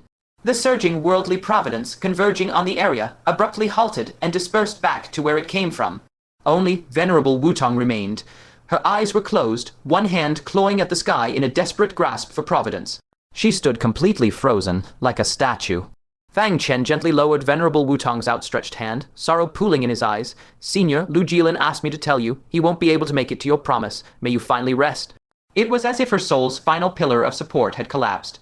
2 silent tears slipped from her closed eyes. Her long, jet-black hair bleached bone, white before their very eyes, her twin braids still fluttering gently in the breeze. Her flawless porcelain skin rapidly withered into a sickly, ashen brown. Age spots bloomed across her face like rot taking hold. An invisible blade seemed to carve deep, jagged wrinkles into her forehead, her cheeks, and her throat. In the blink of an eye, the radiant, spirited young girl withered into a frail, white-haired crone. Her life force vanished completely. She stood beneath the ancient ginkgo tree, her closed eyes facing the horizon, still as stone. Deathly silence blanketed the area. The sudden, horrifying transformation left them utterly paralyzed. Finally, Venerable Fang Chen stammered, What just happened?" Fang Chen kept his gaze locked on the withered Venerable Wutong. This is simply what she looked like right before she died. Time hadn't spared her after all. Before she died, Venerable Fang Chen looked as though she'd been struck by lightning. "You're saying Venerable Wutong is..." Venerable Wu Yu and the other 4 venerables felt their entire world tilt on its axis. The strongest entity in the Great Barren State, Venerable Wutong, was already dead. Fang Chen nodded slowly, his voice rough. How could Venerable Wutong ever fail to recognize the man she waited her entire life for? It felt like a sledgehammer had slammed into their chests. He was right. She had waited 500 years for Senior Brother Lu. How could she have honestly mistaken Fang Chen for him? Unless the being standing before them was no longer Venerable Wutong at all. Tears welled up in Venerable Fang Chen's alluring eyes, an inexplicable sorrow tightening her chest. She kept saying she'd waited 500 years, but she had been trapped here for a full millennium. 500 years ago, she had already fallen to the giant emperor's slumbering curse. She never woke up, and in the end, she never got to see him again. A tremor rippled through Venerable Wu Yu's gaze, his normally biting voice turning uncharacteristically soft. "Then what exactly have we been looking at?" Venerable Qingjing, who had been completely silent until now, looked past the cold, withered corpse of Venerable Wutong and fixed his eyes on the ancient. 1,000-year-old ginkgo tree, he let out a long, heavy sigh. It was Venerable Wutong's dying delusion. These demonic sect leaders were absolutely cooked, ready to kamikaze a supreme expert, only to realize they were beefing with a ghost. Venerable Wutong wasn't ascending, she was running on 500 years of pure delusion. Fang Chen didn't even throw hands, he just dropped a brutal reality check, shattering half a millennium of tragic copium. Watching her instantly wither from a jade beauty to an ashen corpse is absolute cinema. The Tao of love is truly the cruelest tribulation. Here is the real question: was Fang Chen merciful for destroying her dying dream so she could rest? Or should he have let a dead woman drain an entire province's providence just to see if her obsession could pierce the heavens? This 1,000-year-old ginkgo tree had cultivated sentience. It was the one who had secretly acted to fulfill Venerable Wutong's final wish, allowing her to truly rest in peace. Everyone stared at the 1,000-year-old ginkgo tree, their hearts pounding in shock. This meant that, for the past 500 years, the true master of the Forbidden Zone was this 1,000-year-old ginkgo tree. It was pulling all the strings. Immediately after, their eyes refocused on Venerable Wutong, eyeing her with greed. After all, she was a mortal supreme who had reached the 5 decays of heaven and man. In an era where sages did not walk the earth, she was the absolute ruler of the world. How could such an absolute powerhouse not have a legendary artifact or two on her? A venerable of the demonic path narrowed his eyes and struck first. He lashed out with a chain, wrapping it around Venerable Wutong's aged remains from afar, intending to snatch her body and flee. Venerable Wu Yu and Venerable Fang Chen's eyes gleamed. Instead of scrambling for the prize, they backed away instantly. Fang Chen also backed away cautiously. This 1,000-year-old ginkgo tree was not only the master of the Forbidden Zone, but it could also control Venerable Wutong's body to fulfill her dying wish. It had even briefly restored her youthful appearance. Such divine methods were nothing short of miraculous. Messing with Venerable Wutong's remains right in front of its face was definitely a terrible idea. Sure enough, before the chain could even touch Venerable Wutong's remains, the ground split open. A massive root shot out like a tentacle, slamming hard into the chain. The Demonic Path Venerable's chain was clearly no ordinary weapon, yet under the strike of the root tentacle, it instantly shattered into countless fragments, raining down in all directions. Venerable Kaijing and 6 Demonic Path Venerables were all caught in the crossfire. The others fared well enough. But the Demonic Path Venerable, who had initiated the attack, had his body riddled with holes by the shards. Divine blood sprayed, and flesh flew, as even the black divine halo behind him flickered violently. In a mere instant, his physical body was nearly blasted to pieces. Terrified and realizing he had invited disaster, he turned to flee. With a loud rumble, several roots burst from the ground, binding his limbs. Before he could even activate his domain, another root slammed heavily into his divine halo. With a sharp crack, his divine halo shattered on the spot. With his divine halo destroyed, the Demonic Path Venerable spat out a mouthful of blood from the backlash. His face went pale as paper, his head slumped, and he passed out immediately. When the other 5 Demonic Path Venerables finally managed to fend off the rain of shards, they witnessed this scene, and their scalps tingled with fear. A soul transformation venerable had his divine halo effortlessly shattered by this ginkgo tree in a matter of seconds. With a groaning creak, the trunk of the ginkgo tree slowly split open, revealing an eye-shaped crack. Embedded in the center was a core pulsing with monstrous demonic energy. Venerable Kaijing narrowed his eyes. It's Venerable Wutong's 100 Flowers origin source. Before her passing, she left her origin source to the ginkgo tree. No wonder this ginkgo tree gained sentience and possessed such immense power. As the core rotated, everyone realized that this crack was the 1,000-year-old ginkgo tree's eye. It swept its gaze over the crowd, letting out a dry, raspy voice that sounded like a creaking wooden door on rusted hinges. What a bunch of insatiably greedy creatures! Master shouldn't have shown mercy to the living beings of the Great Barren State and given up on absorbing the world's providence. If she had stepped into the Great Sage Realm, she would still be alive. She wouldn't have ended up with people coveting her remains. It turned out Venerable Wutong once thought of seizing the Great Barren State's providence. But after seeing the pitiful souls outside the Forbidden Zone begging for her protection, she couldn't bring herself to harm them. Thus, she chose meditative dissolution during her final slumber. The 5 Demonic Path Venerables felt no guilt. As demonic cultivators, they lacked a conscience. They only cared about their own safety. Venerable Wu Yu said, the one who attacked was a venerable from the White Bone Demonic Palace. It has nothing to do with us. The ginkgo tree said coldly, it makes no difference. Before her final slumber, Master instructed that if she did not wake, no one outside should know. Because if the news of her fall gets out, the living beings around this forbidden zone will lose their last sanctuary of peace. Therefore, none of you are leaving. With a violent rumble, before the words even fully left its mouth, the entire nest began to shake. The dense streams of demonic liquid merged, forming a seamless, airtight black sphere that sealed off the entire space, leaving them with no way out. Venerable Wu Yu's face paled as he roared, "Strike together, break through this dense demonic liquid." Venerable Fang Chen and the other three venerables also turned pale. Without hesitation, they joined forces to blast a single corner of the sphere. The combined power of 5 venerables was world-destroying. Even the dense demonic liquid couldn't withstand their strike, and a hole was blown through it instantly. But before they could escape, the sphere contracted violently, sealing the hole in an instant. With the contraction, the dense demonic liquid condensed several times over, making the sphere's barrier incredibly thick. Even with another combined strike, they couldn't punch through. What drove them to even deeper despair was that the sphere was still shrinking rapidly. Eventually, it would solidify into a thick, viscous orb, freezing everyone inside forever. Venerable Fang Chen's face turned pale. She turned to Venerable Miaojing as her last hope, saying, "Senior Miaojing, if you don't act now, when will you?" Compared to the others, Venerable Miaojing was perfectly composed. Hearing the plea, she calmly looked up. She said, "Before you kill us, I will kill this boy." Of everyone present, Fang Chen was the only young man. It was obvious who she meant. Fang Chen had just been spectating the whole time. Hearing this, he blinked innocently. "Why are you trying to kill me?" Venerable Miaojing glanced at him. He was completely unscathed. The chain fragments just now shot toward everyone, yet they veered away only from you. "This ginkgo tree seems to be protecting you." Venerable Wu Yu and the others suddenly realized, she's right, everyone else was hit, but Fang Chen was left out of it. The ginkgo tree is clearly protecting him, making sure he doesn't get hurt. At that realization, Venerable Wu Yu's eyes turned sinister. "You little brat, how dare you lie to me? You said you were Venerable Wutong's nephew, and that you'd put in a good word for us.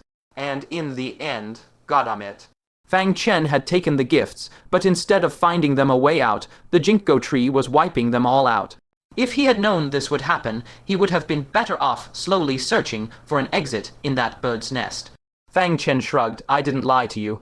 I really am considered Venerable Wutong's nephew.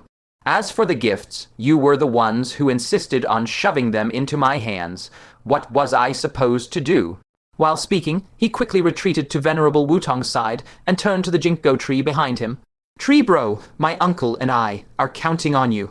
"What did you call me, tree bro?" The ginkgo tree's eyes shifted, looking at Fang Chen with confusion. Was this kid maybe a little bit of a smooth operator? Venerable Wutong had said that Lu Jiolin was a very serious man. How could his successor be like this? Well, regardless, he was still Venerable Wutong's nephew. He had to be protected. The ginkgo tree looked at Venerable Miaojing, its eyes filled with wariness. "I know what you're here for. I won't give it to you, and I won't let you leave." The milky white divine halo behind Venerable Miaojing's head released a terrifying light. Her gaze remained calm. "That's not for you to decide." A terrifying shockwave suddenly exploded from around her. The 5 demonic path venerables were tossed away like leaves in a storm, slamming hard into the surrounding misty demonic liquid, which stuck to them like glue. Even the 1,000-year-old ginkgo tree shook violently, its leaves rustling in a frantic tempo. The ground it was rooted in cracked deeply, looking as if the tree might be uprooted entirely. Fang Chen was secretly shocked. Was this the power of a cultivator at the 4th stage of heavenly decay? Just her presence alone possessed an unstoppable, crushing power. Fortunately, the 1,000-year-old ginkgo tree was no pushover. The pellet containing Venerable Wutong's origin source released a brilliant green light, instantly calming the air wherever it touched. On one side was a raging gale, and on the other was perfect calm. The two were separated by the edge of the green light, as clearly as oil and water. In the next instant, Venerable Miaojing vanished from her spot. Simultaneously, all the ginkgo tree's roots turned into a flurry of uncatchable afterimages. Even though Fang Chen used his wind origin essence, he could barely track the trajectories of their movements. But judging by the occasional bursts of destructive light, the two were clashing intensely. Boom. Splinters of light arced in every direction. The misty demonic liquid, which the 5 demonic path venerables couldn't even dent, was like thin fabric before the remnants of those light arcs, getting punctured with holes with ease. The 5 trapped demonic path venerables turned pale, their hearts racing with fear. If even one of those light arcs hit them, only Venerable Wu, Yu, and Venerable Fang Chen might stand a chance of survival. The other 3 would have no hope. Fang Chen's face also went pale. He hurriedly shielded Venerable Wutong's remains and ducked behind the ginkgo tree. But when experts of this level fought, there was no such thing as a safe zone. A fragment of residual light carved a long, pitch-black rift in the void, heading straight for Fang Chen. It was too fast, leaving him no time to react. A tree root lashed out, blocking the residual light. The ginkgo tree was still shielding them. The root snapped upon impact, spraying milky, white sap. Fang Chen's heart sank. In a battle of this caliber, there was no room for distraction. The ginkgo tree was already at a disadvantage against Venerable Wutong. Splat, several sounds echoed from the sky as more roots were severed one after another.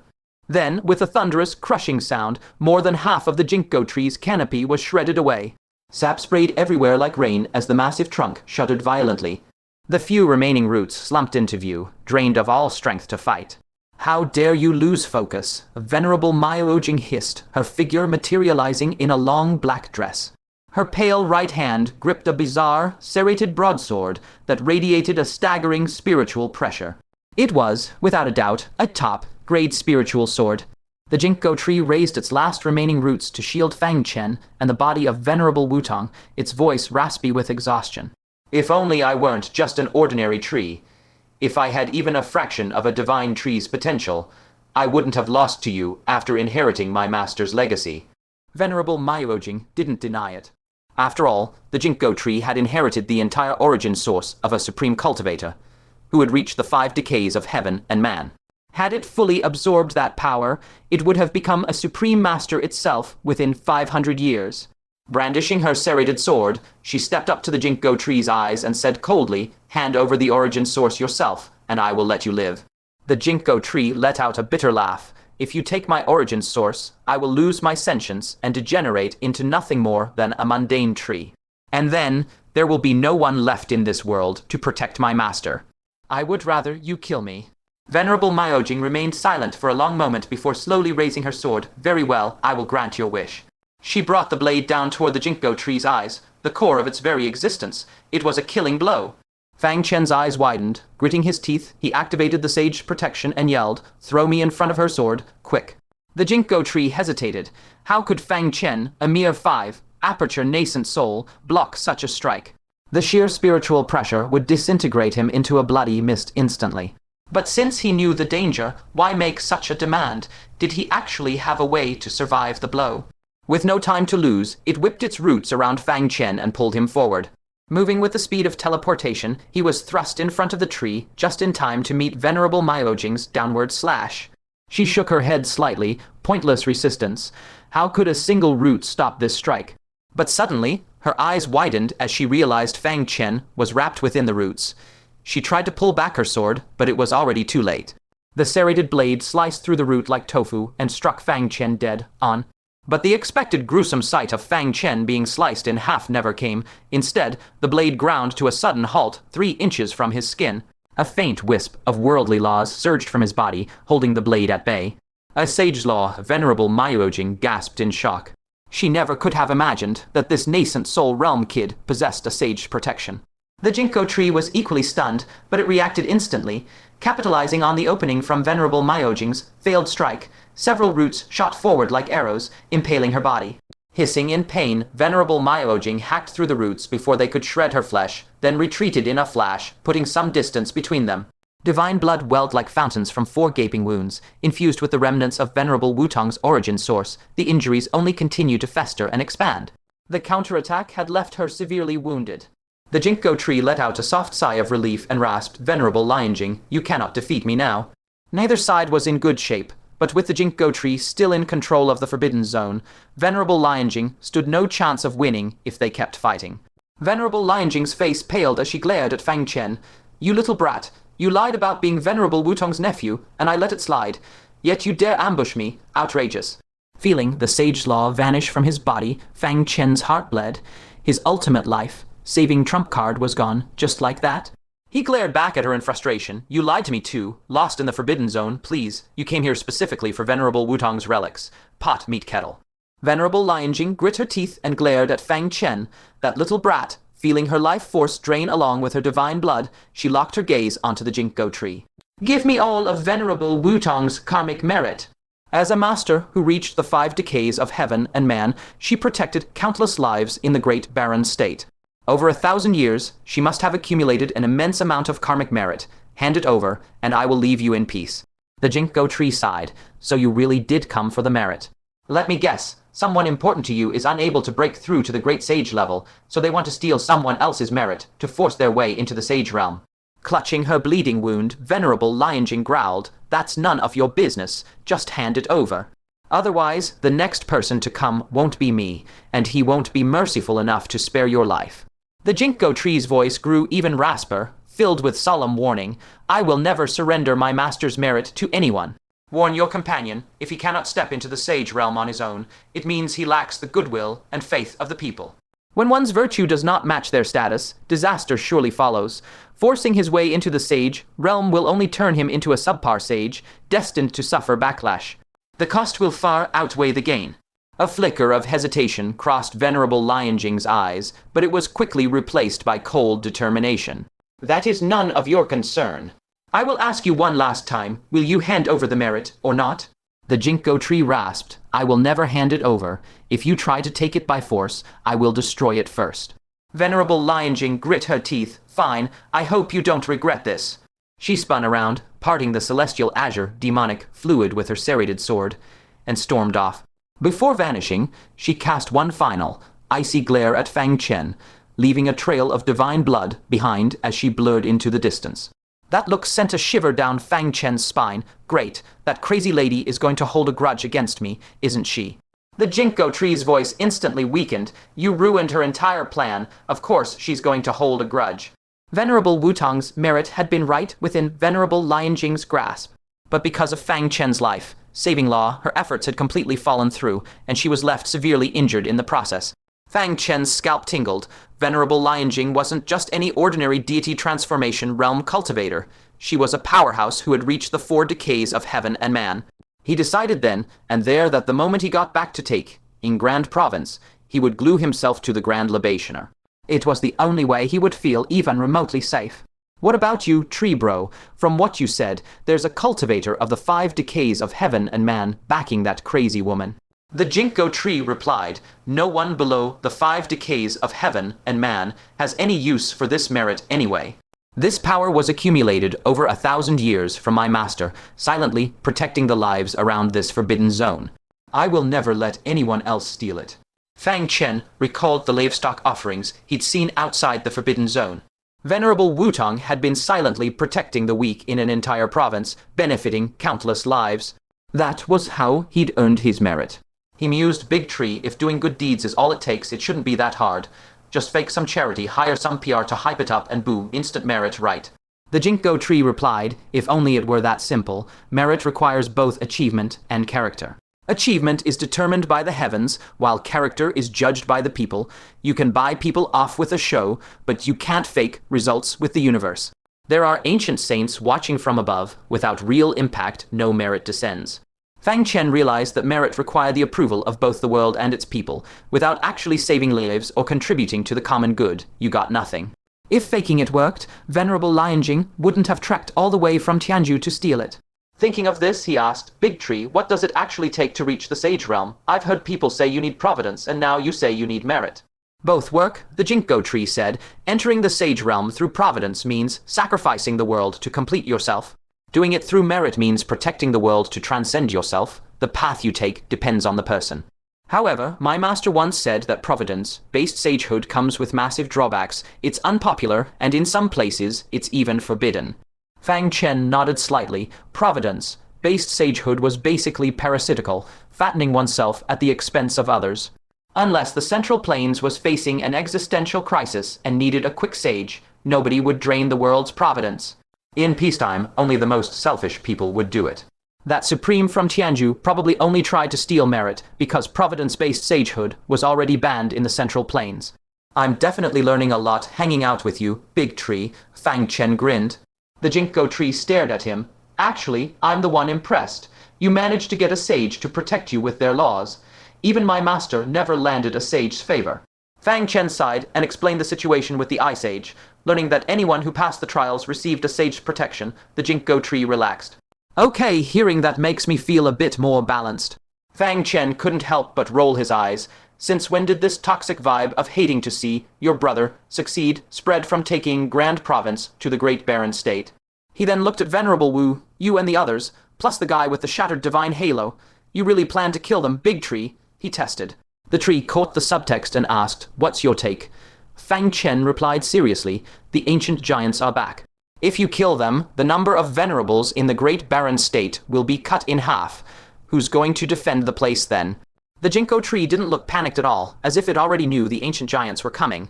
It asked, "What about the secret of my master's death? If they leak it, the demonic path practitioners in the Great Barren State will come here to cause trouble." Fang Chen said helplessly, "There's no point in keeping secrets anymore. This giant invasion is far more fierce than the one 1,000 years ago. The world outside the Forbidden Zone will become a hunting ground for the ancient giants. Before the demonic path can do any damage, they'll all be eaten alive." Hearing this, the ginkgo tree pondered for a moment and then shook its massive body. 6 golden ginkgo fruits floated before it.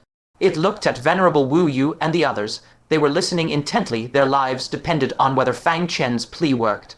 "Since my brother spoke up for you, I'll give you a pass," the tree said. Venerable Wu Yu and the others felt like they'd just been pardoned from death row.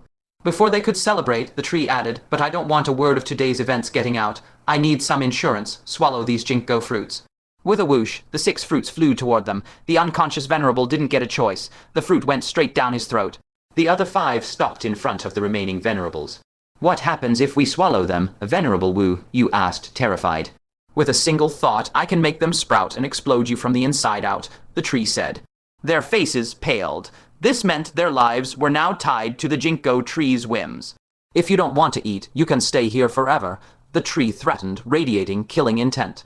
Venerable Fang Chen looked at the tree and gritted her teeth. "Fine, I've never been taken by a tree before." She swallowed it instantly. The ginkgo tree's eyes widened and its trunk shuddered. What kind of wild, thirsty talk was that? It was just a pure 1,000-year-old virgin tree.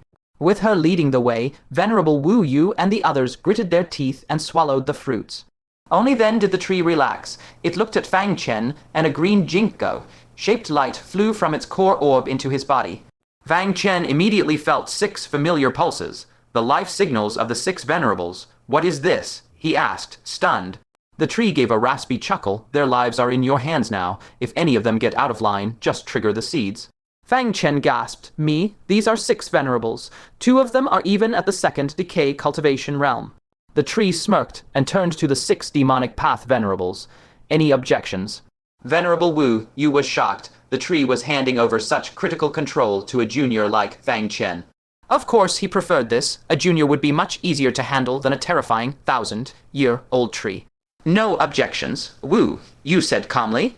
Venerable Fang Chen's eyes lit up as she giggled. "No complaints here. Doesn't matter who's on top if it's this handsome young man. I'm the one who wins." Fang Chen nearly spat out blood. Could this woman be any less thirsty? Every word out of her mouth was a double entendre. She might as well change her name to Venerable Thirst Trap. The other 3 agreed, and the unconscious guy remained silent, and everyone knows that for adults, silence is a yes.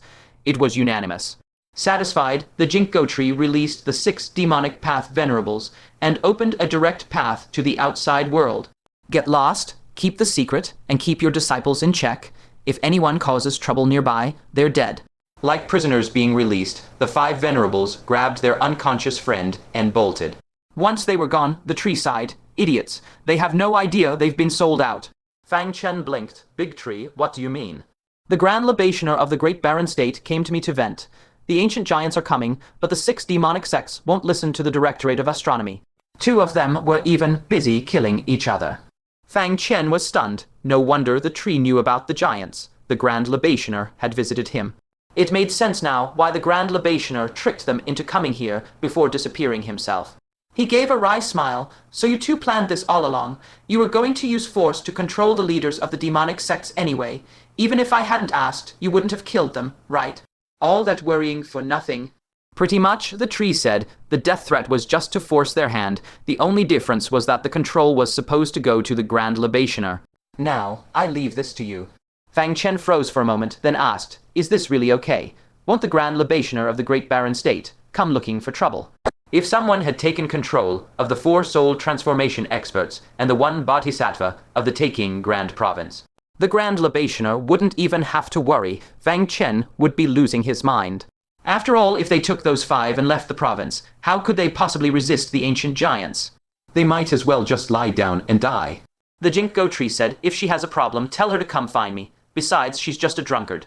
You have no reason to fear her. A drunkard, the Grand Libationer, Fang Chen was utterly baffled. Brother Tree, is it possible you have some kind of misunderstanding about the Grand Libationer of the Great Baron State? In his eyes, the official head capable of ruling an entire province had to be someone of peak strength, intellect, and political maneuvering, just like the Grand Libationer of the Taking Grand Province, who was always mysterious and awe-inspiring. For a drunkard Grand Libationer to suddenly pop up completely shattered his perception of the title. The Ginkgo Tree scoffed. It is you who has a misunderstanding about them. My master once said that among the Grand Libationers of the 9 provinces of Middle-earth, only the one from your Taking Grand Province actually seems normal. The rest all have severe flaws. For example, this Grand Libationer of the Great Baron State loves alcohol more than life itself. She's a complete drunkard, and her drinking has messed up quite a few major operations in the past. Fang Chen was stunned for a long time. How did a drunkard manage to become a Grand Libationer? The Ginkgo Tree said, who knows, the Central Plains have always been shrouded in mystery. Even my master had many unanswered questions about it. At the mention of its master, the Ginkgo Tree's voice softened. It gently lifted the aged body wrapped tightly in its roots, cradling it in front of itself. Milky white sap seeped from its massive eyes, likely serving as its tears. I stayed by my master's side for 1,000 years. I watched her go from hope to despair, watched her dark hair turn to white, and watched her carve their names over and over again. 1,000 years later, I finally received the closure she waited for, but it wasn't the ending she wanted. A wave of sorrow washed over Fang Chen's heart. Senior Lu Jiolin had fallen in a deserted corner of the Taking Grand Province. Before his death, he was still thinking of their promise. He left behind a beast hide, charging his successor to find Venerable Wutong and tell her not to wait for him anymore. Unfortunately, I arrived too late, leaving Venerable Wutong to wait her entire life. Tears poured from the Ginkgo Tree as it choked up. Even in death, their hearts belonged to each other. My master did not wait for the wrong man. Fang Chen felt an even deeper sorrow. If even the paragons of the mortal world could be left with such regrets, what hope did ordinary people have? Any farewell could be a final goodbye, carving a deep groove of regret into the wheels of life. With every rotation, it would throb with pain through every bump along the road until reaching the very end of the journey. Fang Chen couldn't help but look back on his own life. If there was one unforgettable regret, it was the death of Lingzhu.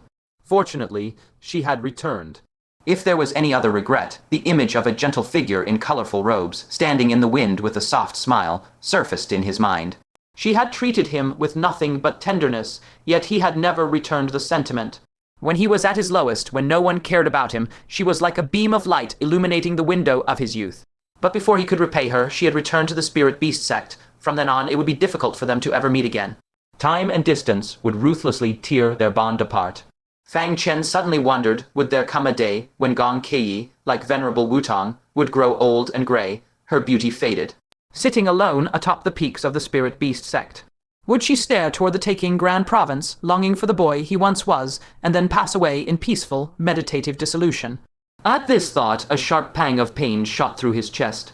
Looking at Venerable Wutong, who was left with nothing but regret, he gritted his teeth and said, I cannot let Venerable Wutong's tragedy repeat itself. If Gong Keiyi won't come to see me, then I will go to see her. Sensing this shift, the Ginkgo Tree used its roots to wipe away the milky tears from its eyes. Your state of mind seems to have changed. Fang Chen nodded slightly. I've had a bit of an epiphany. He shook his head, temporarily suppressing the urge to find Gong Keiyi. What are your plans for the future? With Venerable Wutong finally receiving news of Lu Jiolin, the mission the Ginkgo Tree had set for itself was over. As for me, the Ginkgo Tree smiled. What my master spoke of most was their promise. I really want to know what kind of paradise they yearned for. I want to go see it for myself.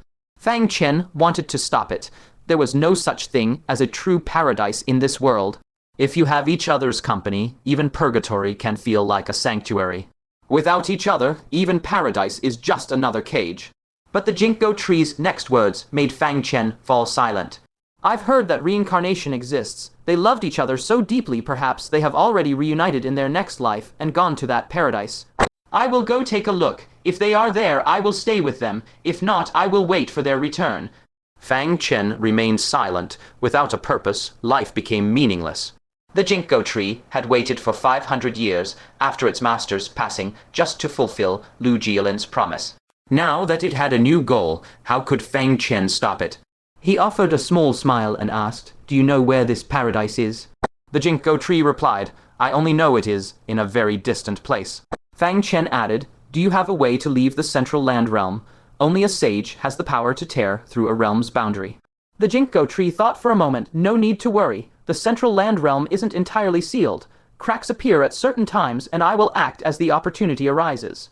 Fang Chen recalled the ancient road to heaven, shattering the void to leave, and remembered how Blood Marquis Luengu had torn through the barrier of the central land realm to threaten him from afar. Now that the ancient giants had arrived and plunged the world into chaos, cracks would likely appear far more often than usual. Fang Chen looked at the Ginkgo tree's mostly severed roots and its split crown. After a brief thought, he pulled out a small pouch containing the breathing soil. The stasis seed was currently buried inside the breathing soil. Having not checked it for days, its sprout had grown significantly taller and now glimmered with a faint blue light. Nudging it aside, Fang Chen scooped out half of the breathing soil and handed it to the Ginkgo tree. "This soil should be of use to you. Take it." The Ginkgo tree stared in disbelief. "Breathing soil from the heaven realm? You actually have some." Back when the angel clan ruled the heaven realm, this was a divine relic exclusive to their royal family. For plant spirits like us, it holds the miraculous power to turn decay into life. My master once tried to find a single grain to help me evolve into a divine tree, but it was incredibly scarce even in the heaven realm, impossible to obtain. And you have this much. Breathing soil could actually evolve an ordinary tree into a divine one. If that was true, leaving the stasis seed in the breathing soil long-term would cause it to evolve too. A spark of anticipation flared within him. He wondered just what the stasis seed would become once it blossomed into a divine tree. "It's yours. Take it." Fang Chen handed over the breathing soil. The Ginkgo tree extended a root, then withdrew it. "I can't accept this. It's too precious." Fang Chen gazed at the withered remains of Venerable Wutong. "If they're rekindling their romance in some heavenly paradise, consider this breathing soil my blessing to them." Hearing this, the Ginkgo tree could no longer refuse, its voice choked with emotion. "Thank you, thank you." Fang Chen hadn't just brought news of Lu Jialin. He had sacrificed a great sage law to protect its master's remains. And now he was gifting it, the invaluable breathing soil. After a moment of silence, the bead within the Ginkgo tree's core shifted. Soon, a small red orb radiating a soft, holy light slipped out. The Ginkgo tree cradled it in its roots and offered it to Fang Chen. "What's this?" Fang Chen stared at the small red orb. The gentle light spilling from it washed over him, bringing a deep sense of soothing comfort to his body and mind. "My master's accrued merit. Some would call it the divine bead of merit." Fang Chen was taken aback. "Why give it to me? The elder Ginkgo explicitly said its master's merit wouldn't be given to anyone." "Keep it," the Ginkgo tree insisted. "If you ever reach the stage of the 5 decays of heaven and man, use it. It might just help you ascend to sainthood. Or if you find a paragon enduring the 5 decays of heaven and man who is worthy of your aid, give the divine bead of merit to them. Consider it a legacy I leave behind for the central plains on my master's behalf." Fang Chen hadn't been swayed by the first half. He couldn't even guarantee he'd reach soul transformation in this lifetime, let alone survive the 5 decays of heaven and man. But at the second half, he hesitated. After a moment of thought, he pocketed the divine bead of merit. "All right, I'll choose a trustworthy mortal paragon." The Ginkgo tree smiled, gesturing for him to take the breathing soil. With matters here settled, it was time for Fang Chen to meet the Asura clan and plan for the taking Grand Province. He took a deep breath, reluctant to leave. "Brother tree, I'll take my leave then." "Take care," the Ginkgo tree replied. "I still don't know your name." "Fang Chen." "Little brother Fang, we'll meet again if fate allows." Fang Chen nodded. He followed the trail of azure immortal demon liquid left by the 6 venerables of the demonic path, heading off into the distance. Suddenly remembering something, the Ginkgo tree called out, "Wait a moment, little brother Fang." With a mere thought, it condensed over a dozen streams of the azure immortal demon liquid into a sphere the size of a water vat. "I sensed a faint trace of the azure immortal demon liquid on you. I assume you've been using it as a weapon against your enemies. Here, let me give you another batch. You have my mark within you, which means you can control the azure immortal demon liquid, just like I do. This vat-sized amount should be plenty for you." Fang Chen was overjoyed. He only had a jade box of the liquid left on him. This was 100 times that amount if used correctly. The results would be devastating. "Thanks, brother tree." Fang Chen hurriedly pulled out a spatial storage artifact and stored it away. A moment later, his gaze drifted to the countless streams of azure immortal demon liquid around them, and temptation tugged at him. The ginkgo tree was leaving for the outside world, so this liquid shouldn't be of any use to it anymore. Why not give it all to him? As if reading his mind, the ginkgo tree's expression grew solemn. You cannot carry too much of the azure immortal demon liquid. It will invite massive karmic retribution upon you. Fang Chen was surprised. What do you mean? The ginkgo tree asked, do you know the origins of the azure immortal demon liquid? Fang Chen drew a total blank. He barely had the liquid for any time at all. How would he know its history? However, the ginkgo tree revealed a secret that made his pupils dilate in shock. The azure immortal demon liquid is actually the remains of the first generation world, ending true demon. The liquid here has existed since the very dawn of the central land realm. It brims with terrifying demonic energy. At one point, it corrupted the entire Great Barren State, leading to the rampant rise of the demonic path there. Realization dawned on Fang Chen.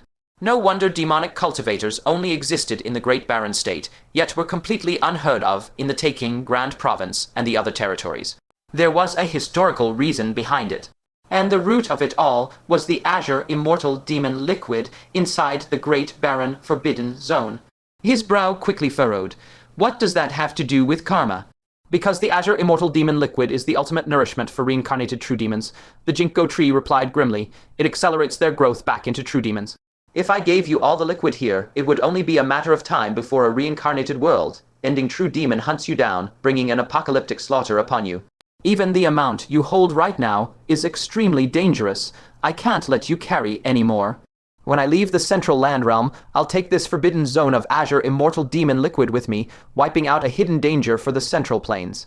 Fang Chen was shocked. The azure immortal demon liquid had this kind of effect. He immediately snuffed out any thoughts of obtaining more. After all, a reincarnated true demon of the current era was right by his side. Nodding slightly, Fang Chen turned and took his leave. As he walked along the path leading out, the moon mirror in his robes suddenly beeped. Fang Chen was stunned. He was all the way in the Great Barren State, yet the moon mirror could still receive messages. After a brief moment of shock, he quickly pulled it out to check the screen. Right now, the Taking Grand Province was far from peaceful, what with Venerable Zinking, the demonic witch, and the half-giant running around. Could this message mean that the Heavenly Secrets Pavilion was in trouble and trying to contact him? But when he focused his eyes on the chat, his mouth twitched violently. Death Diary, sorry to bother everyone, but a friend of mine ran into some trouble. I'm looking for advice. Empress, go ahead. Death Diary, my friend used a mysterious substance, and now her chest won't stop growing. She's really distressed about it. Empress, mysterious substance. Flower patch growing. Rich bloom, distressed. Empress, what mysterious substance? Where can I buy it? I have a friend who wants some. Flower patch, my friend wants to grow. Rich bloom, my friend wants to experience this distress. Never a buzzkill. Why do I get the feeling that these friends you're all talking about are actually just yourselves? The moon mirror chat fell into a collective silence. Never a buzzkill. Did I say something wrong? Never a buzzkill. Why is everyone so quiet? The silent moon mirror instantly flared back to life. Death Diary, but my friend's chest has already gotten bigger than her head. Rich bloom, Fang Chen, was absolutely floored. The user had hit the nail on the head under the effects of the breathing soil. Gu Zinner's chest was actually going to outgrow her head. Recalling her petite frame weighed down by two massive globes larger than her head, the image of a youthful, top-heavy girl flashed into his mind. Honestly, that didn't sound too bad. Plenty of gentlemen had a thing for that kind of look. Assuming they stopped growing, of course. He typed out, pick a good name. I actually have 100 spirit pill that can cure deformities. It should be of use to you. I originally prepared it for the third princess of the East Sea, but since Gu Zinner needs it so urgently, I'll just have to save her first and gather the materials to refine another one for the third princess later. Death Diary, really. You treat me the best, boo-hoo. I mean, you treat my friend the best. Pick a good name. I'm in the Great Barren State, and I don't know when I'll be back. Can your friend wait? Death Diary, how long? It's growing faster and faster by the minute. Pick a good name. I'm not sure. Best case scenario today, worst case half a month. Death Diary, half a month. Why, my friend has such a bitter fate. Fang Chen was helpless. Both he and the four Crown Shura King were highly efficient people, so the marriage alliance wouldn't drag out for too long. The only fear was that unforeseen events might cause a delay, making it impossible to give a concrete return date. What if Gu Zinner came to the Great Baron State? But activating a state-level teleportation array required not only the Directorate of Astronomy's approval, but also a precious supreme grade crystal. Could Gu Zinner make it in time? Or maybe he should waste a supreme grade crystal just to teleport the 100 spirit pill back to the Taking Grand Province. Just then, the moon mirror pinged again. Rich Bloom, I'll have someone deliver 100 spirit pill to you. Go wait in front of the Tianju teleportation formation at the Directorate of Astronomy right now. Death Diary? Oh, thank you, Auntie. Rich Bloom, Auntie. Suddenly, I don't feel like sending it. Death Diary, I'm sorry. I mean Sister Rich Bloom. Rich Bloom, go. Fang Chen was secretly astounded. The 100 spirit pill was a grade 5 spirit pill, yet Rich Bloom produced one without batting an eye. And the spirit pill wasn't even the main issue. The fact that she could casually burn a supreme grade crystal to activate the state-level teleportation array, what a terrifyingly deep foundation she must possess. Rich Bloom was loaded, all right, absolutely filthy rich. Of the 6 Moon Realm users, everyone's alias fit them perfectly, except for Fang Chen, who still had no clue what Death Diary was supposed to mean. With the situation handled, he stowed away the Moon Realm just as he stepped up to the exit of the Forbidden Grounds. Before he could even step outside, a heavily slurred voice echoed, Chu Yun, aren't I just the greatest? Single-handedly playing the masters of the 6 great demonic sects like damn fiddles. Ha ha ha, even I'm impressed with myself. Those old fogies from the Taking Grand Province always thought they were the ultimate masterminds. Well, the facts speak for themselves. I'm the real genius here. Zhang Qian's mouth twitched violently. Grand Libationer, you're drunk. Please, shut up. She frantically tried to cover the Grand Libationer's mouth, but the drunkard swatted her away, swaying on her feet as she slurred. Don't you admire me? I'm so freaking awesome. Of course I admire you, Zhang Qian muttered awkwardly, casting nervous glances around them. 6 venerables of the demonic path were currently staring daggers at the Grand Libationer, eyes practically spitting fire. They had just walked out, only to run smack into the completely wasted woman. They had been waiting to have a serious chat with Fang Chen about their newly compromised freedom. Instead, they got to hear a blackout. Drunk Grand Libationer spill the unvarnished truth behind their recent imprisonment. Venerable Wu, you practically blew a gasket. No wonder that damn tree insisted on controlling us. You were in cahoots with it the whole time. Venerable Hongshan's gorgeous face turned icy. You wretched alcoholic. Someone fetch me a dog. I'm going to set her up with a pure, cross-species romance. The demonic path venerable, who had just woken up with a shattered divine halo, was outright screaming a string of vile curses, spit flying everywhere. Not to be outdone, the remaining 3 venerables enthusiastically dragged 18 generations of the Grand Libationer's ancestors through the mud. The barrage of insults finally sobered the Grand Libationer up a fraction. She blinked her bleary eyes, realization dawning with a wince of profound awkwardness.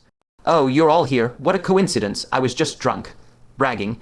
Come on, I don't actually have the brains to outsmart you guys, right? The 6 demonic path venerables weren't having it. They swarmed her, spitting a relentless torrent of abuse until she finally snapped. You want a mutiny? She snapped back. You think you can bully me just because my hands are tied? You're already bound by the Jinkgo tree. Push me, and I'll chant the spell to make those seeds sprout and burst your stomachs wide open. That only made the 6 demonic path venerables curse her out even harder. Someone else had already hijacked the controls. She didn't hold their lives in her hands anymore. The Grand Libationer ground her teeth, forcefully shoving one of the demonic path venerables aside. Fine, I'm going straight to the Jinkgo tree to demand the control seals. Enjoy running your mouths now, because you're going to regret it real soon. With that, still completely plastered, she stumbled her way back toward the bird's nest. The moment she stepped inside, she barreled headfirst into Fang Chen. She squinted up at him with bleary, alcohol-laced eyes. Who the hell are you? How did another rando sneak into the Forbidden Grounds? I am Fang Chen, he replied calmly. A pleasure to meet the Grand Libationer of the Great Baron State. Oh, it's you. It finally clicked in her sludgy brain. She hastily forced herself to stand up straight. As the Grand Libationer of the Great Baron State, she absolutely could not afford to lose face in front of an outsider. She cleared her throat. Look, don't get the wrong idea. They aren't actually cursing me out. That's just the culture here in the Great Baron State. The more we like someone, the more passionately we insult them. If someone treats you politely, that's when you should worry they hate your guts. Got it. Fang Chen rubbed his nose. Right, makes perfect sense. The Grand Libationer let out a quiet sigh of relief, crisis averted. But right at that moment, Venerable Wu Yu, Venerable Fang Chen, and the other 4 demonic path venerables marched up to them. Faces beaming with over-the-top warmth and enthusiasm, they offered a synchronized cupped fist salute. We've been eagerly awaiting your arrival, young master. Their booming voices echoed across the entire area. Fang Chen turned to the stiff-faced Grand Libationer. So, I guess they really hate my guts, huh? The Grand Libationer's face cycled between sickly green and beet red. She never expected these demonic path venerables to treat Fang Chen with such sickening politeness. Well, this was awkward. H.A. calls, got a go, she stammered, instantly making a break for it. Fang Chen stared in disbelief. Was that the legendary bathroom break getaway? Shaking his head, he stepped out of the nest and faced the 6 venerables of the demonic path. You don't slap a smiling face. Fang Chen returned their cupped fist salute. You're too kind, seniors. I know what you're all worried about, but you can relax. I'm not going to abuse the control seals to blackmail you. Just follow the Ginkgo tree's instructions, keep your mouths shut about all this, and make sure your disciples stop treating the weaker creatures here like target practice. The venerables collectively let out a quiet sigh of relief. They had been terrified that Fang Chen would use his leverage to turn them into his personal slaves. But seeing his attitude now, it made sense. He was from the Taking Grand Province. He was wired differently than the demonic path cultivators of the Great Barren State. If their roles were reversed, they would have treated him like a dog, squeezing him for every last drop of his worth. People from the Taking Grand Province were civilized at best and spineless at worst, refusing a massive advantage handed to them on a silver platter.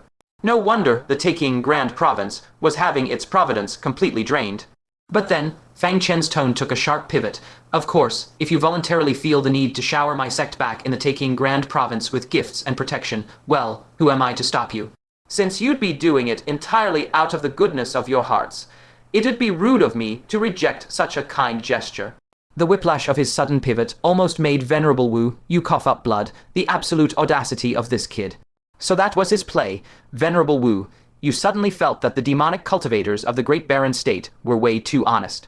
They just openly mugged people and tanked the bad reputation. Meanwhile, these cunning martial artists from the Taking Grand Province would extort you dry while keeping their squeaky, clean image intact. He ground his teeth together. Fine, I will personally pay a visit to your esteemed sect in the Taking Grand Province soon. The other 4 volunteered venerables of the demonic path muttered their agreements through gritted teeth, their expressions utterly sour. Venerable Fang Chen threw him a sultry wink. Little master, she purred, I'd be more than happy to volunteer my personal services to you. Fang Chen just rolled his eyes. He absolutely could not stand Venerable Fang Chen. With a bright laugh, he offered another cupped fist salute to the rest of the group. Haha, I appreciate your overwhelming generosity, venerables. I'll eagerly await your arrival in the Taking Grand Province. Are you kidding? He practically had a handful of demonic path venerables on a leash. There was no way he was passing up the chance to fleece them. They weren't leaving until he'd successfully bled them of some real wealth. Venerable Wu Yu forced a stiff smile, offered his farewells, and departed. The remaining venerables quickly followed suit. Godfather, I only wish I were your biological son, the Crown Prince of the West Sea said, his face full of adoration. He had been completely silenced by the terrifying pressure of the 6 venerables until now. Who could believe that the friend he used to team up and level up with was now a powerhouse holding the lives of 6 demonic path giants in his hands? He made up his mind. He was going to latch onto Fang Chen forever, and not even the gods themselves could make him let go. Fang Chen rolled his eyes at him. Then you should be glad you aren't my son. If you were this perverted, I would have reincarnated you myself a long time ago. Exactly, Zhang Qian said, running over to Fang Chen's side with the same look of adoration. Sect Master Fang, this guy is utterly shameless. I saw him staring at Fang Chen earlier. He actually dared to flirt with a terrifying woman like her. He must really not care about getting neutered. Fang Chen scoffed. This guy had already been castrated twice. Hopefully, he would actually settle down after his wedding. By the way, Commander Zhang, I have a question, Fang Chen said, offering a cupped fist salute. Zhang Qian, now a total fangirl, nodded eagerly. Sure, please go ahead, Sect Master Fang. Fang Chen frowned. Is your Grand Libationer actually weak? Why do the 6 demonic sect masters dare to disrespect her like this? The 6 venerables had surrounded the Grand Libationer and were cursing her out. Something like this would never happen in the Taking Grand Province. Yang Qian answered without hesitation. Oh, not at all. Even though the Grand Libationer is a massive drunkard, her strength is actually unfathomable. It's just that the Great Barren State is different from the other 8 provinces. Here, demonic Kai is everywhere, so the cultivators are quick tempers and have heavy bloodlust. If we followed the laws of your Taking Grand Province, where slaughtering innocents gets you arrested and tried by the Directorate of Astronomy, then almost all demonic cultivators here would end up behind bars. Because of that, the laws of the Great Barren State are relatively loose. As long as they aren't completely bloodthirsty, the Directorate of Astronomy won't intervene. Since the 6 demonic sect masters aren't mindless killers, the law has no hold over them.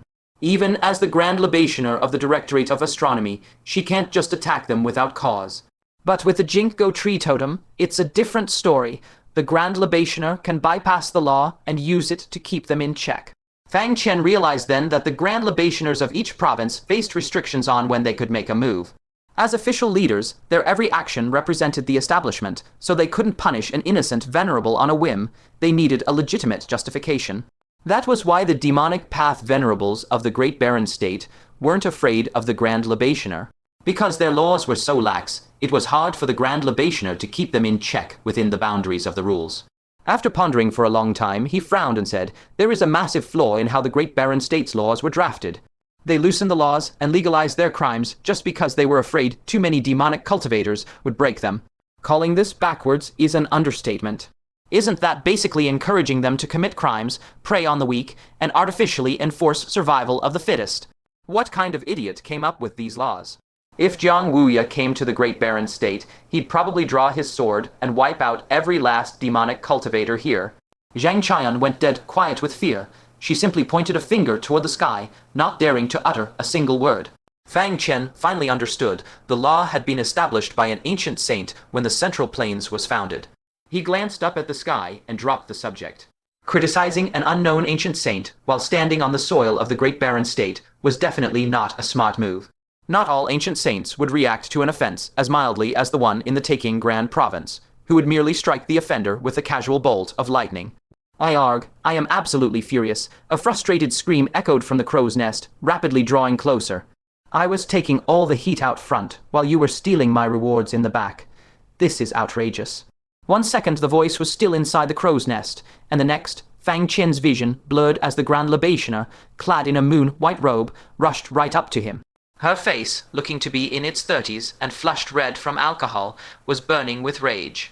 Fang Chen was secretly startled. The Grand Libationer was truly unfathomable. He hadn't even sensed a shift in the air currents before she materialized right in front of him. He didn't panic. He had stayed here on purpose. He would have to confront her about the control right sooner or later.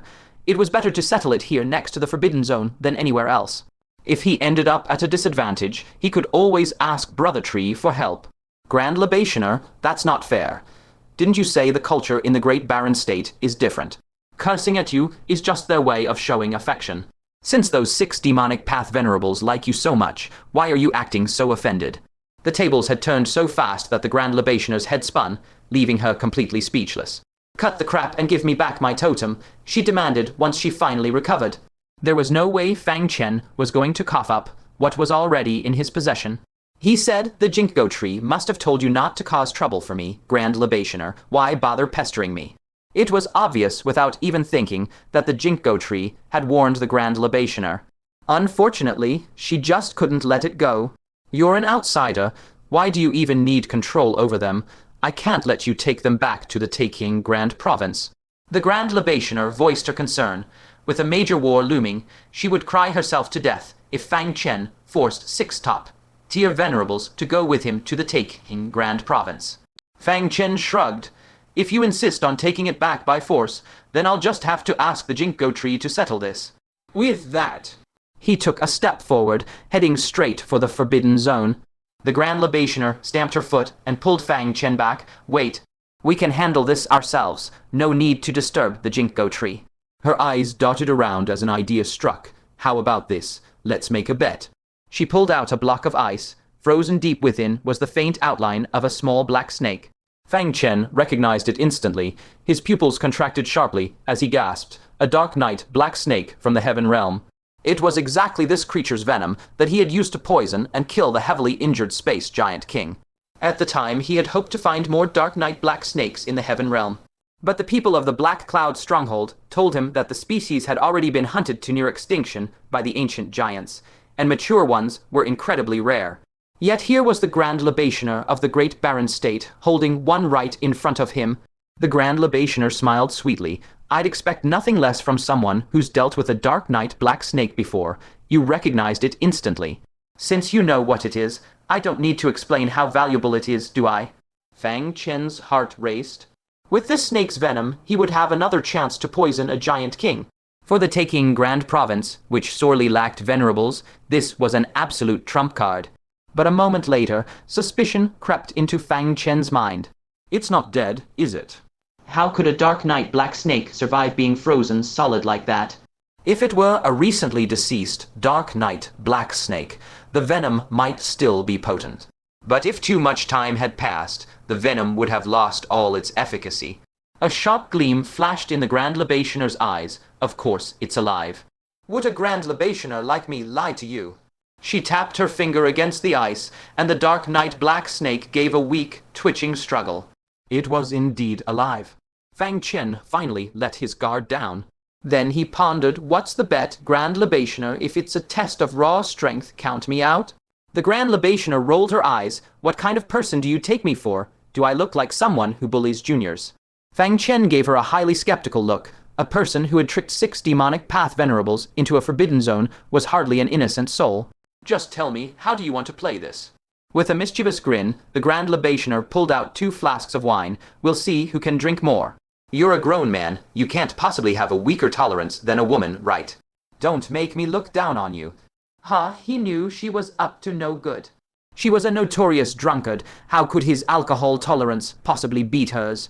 And she was even using reverse psychology. Like Fang Chen would fall for that. He was about to decline when something sparked in his mind. His eyes darted subtly. Since you've made this a question of my manhood, how can I back down? Fine, we'll see who has the higher tolerance. The Grand Libationer was practically dancing with joy inside. Ha ha ha, you little fool. You might have played the giant kings in the Heaven Realm like fiddles, but you're still falling right into my hands in the end.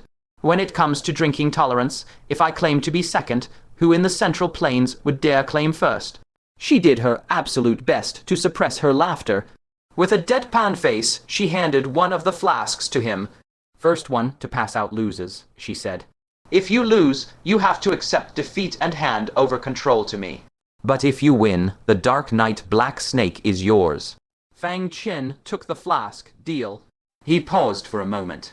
He pulled out 2 mottled, heart-shaped copper locks and handed them to the Grand Libationer. Are these high-grade spirit tools? You're just giving them to me. Startled, the Grand Libationer couldn't quite figure out Fang Chen's angle. Fang Chen rubbed his neck, looking sheepish. Well, regardless.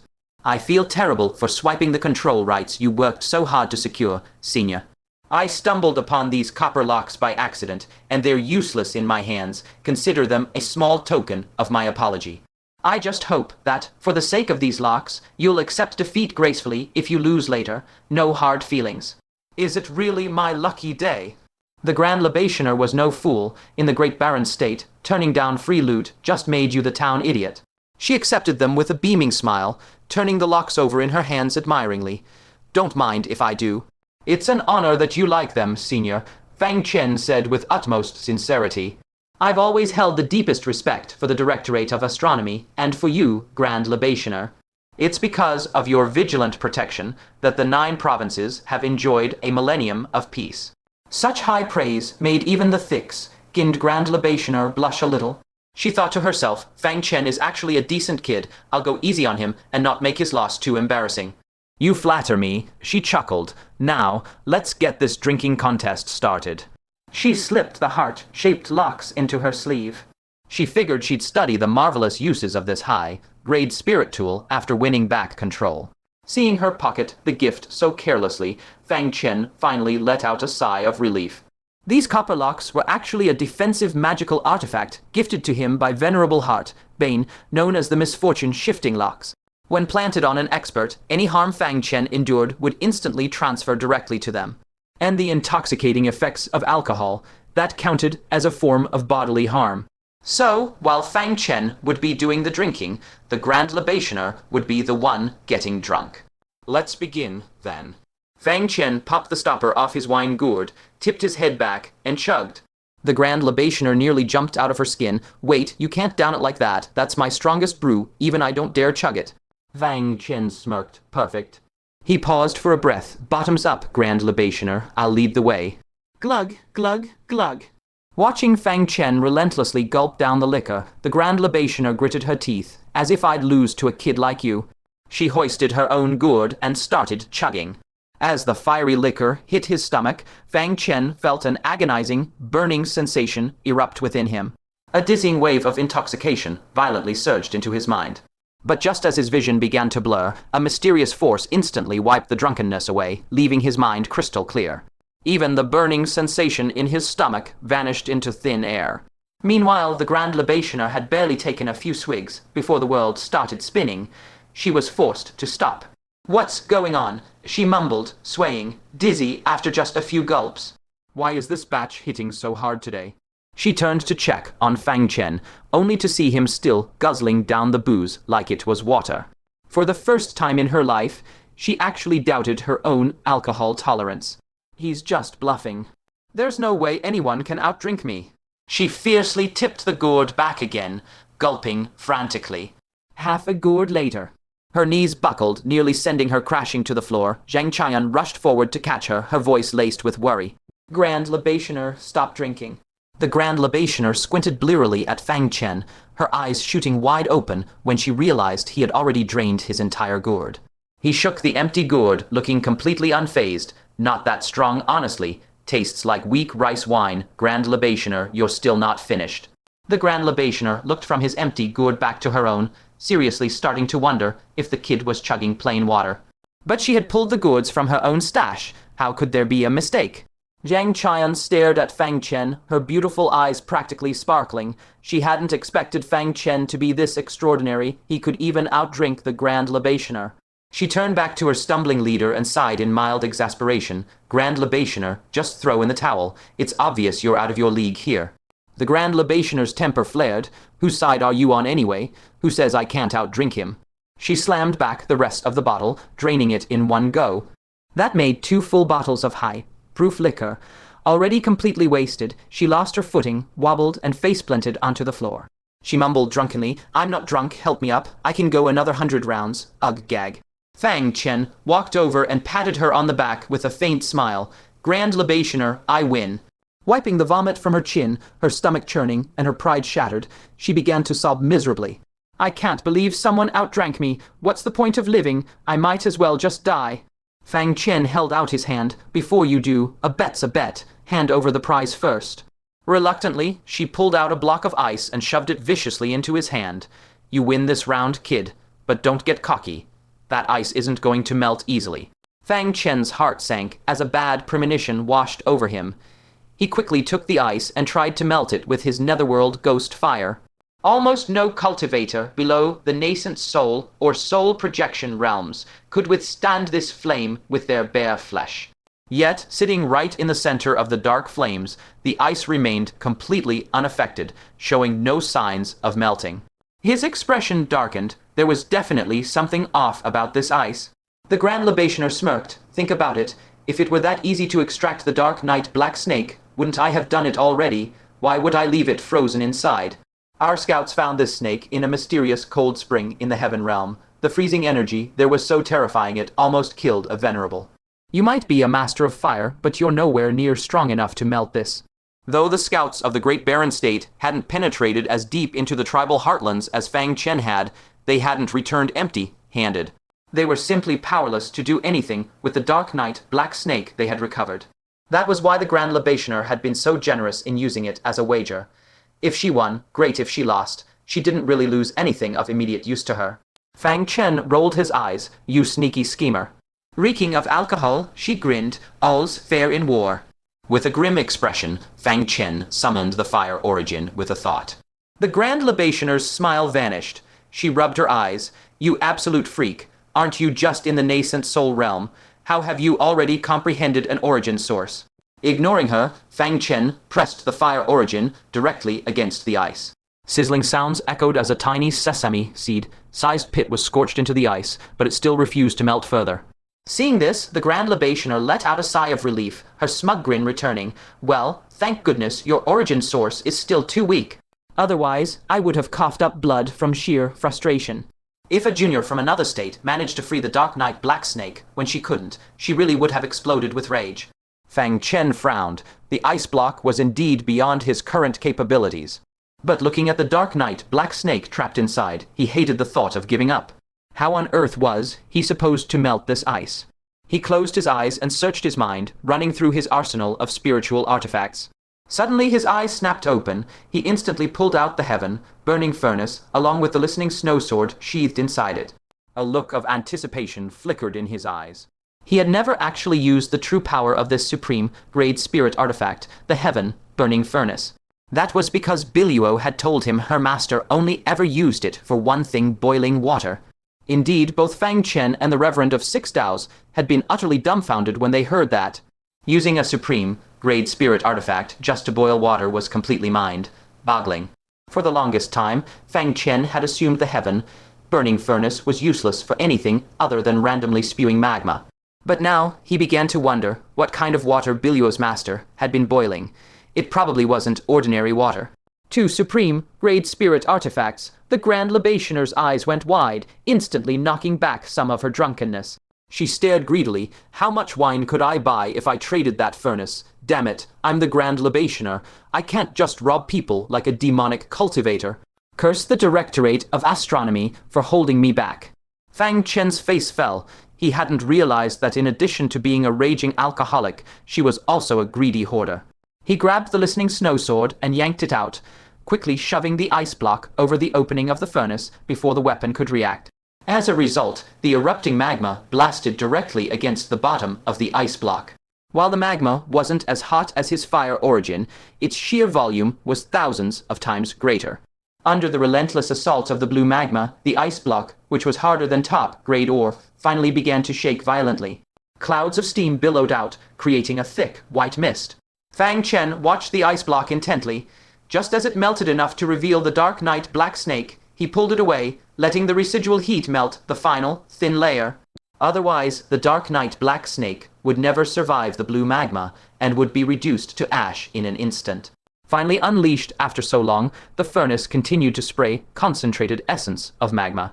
Fang Chen jammed the listening snow sword back inside. The Heaven burning furnace shuddered once, then slowly fell quiet. After stashing the two treasures, he turned to the block of ice, reached through the melted hole, and successfully pulled out the Dark Knight Black Snake.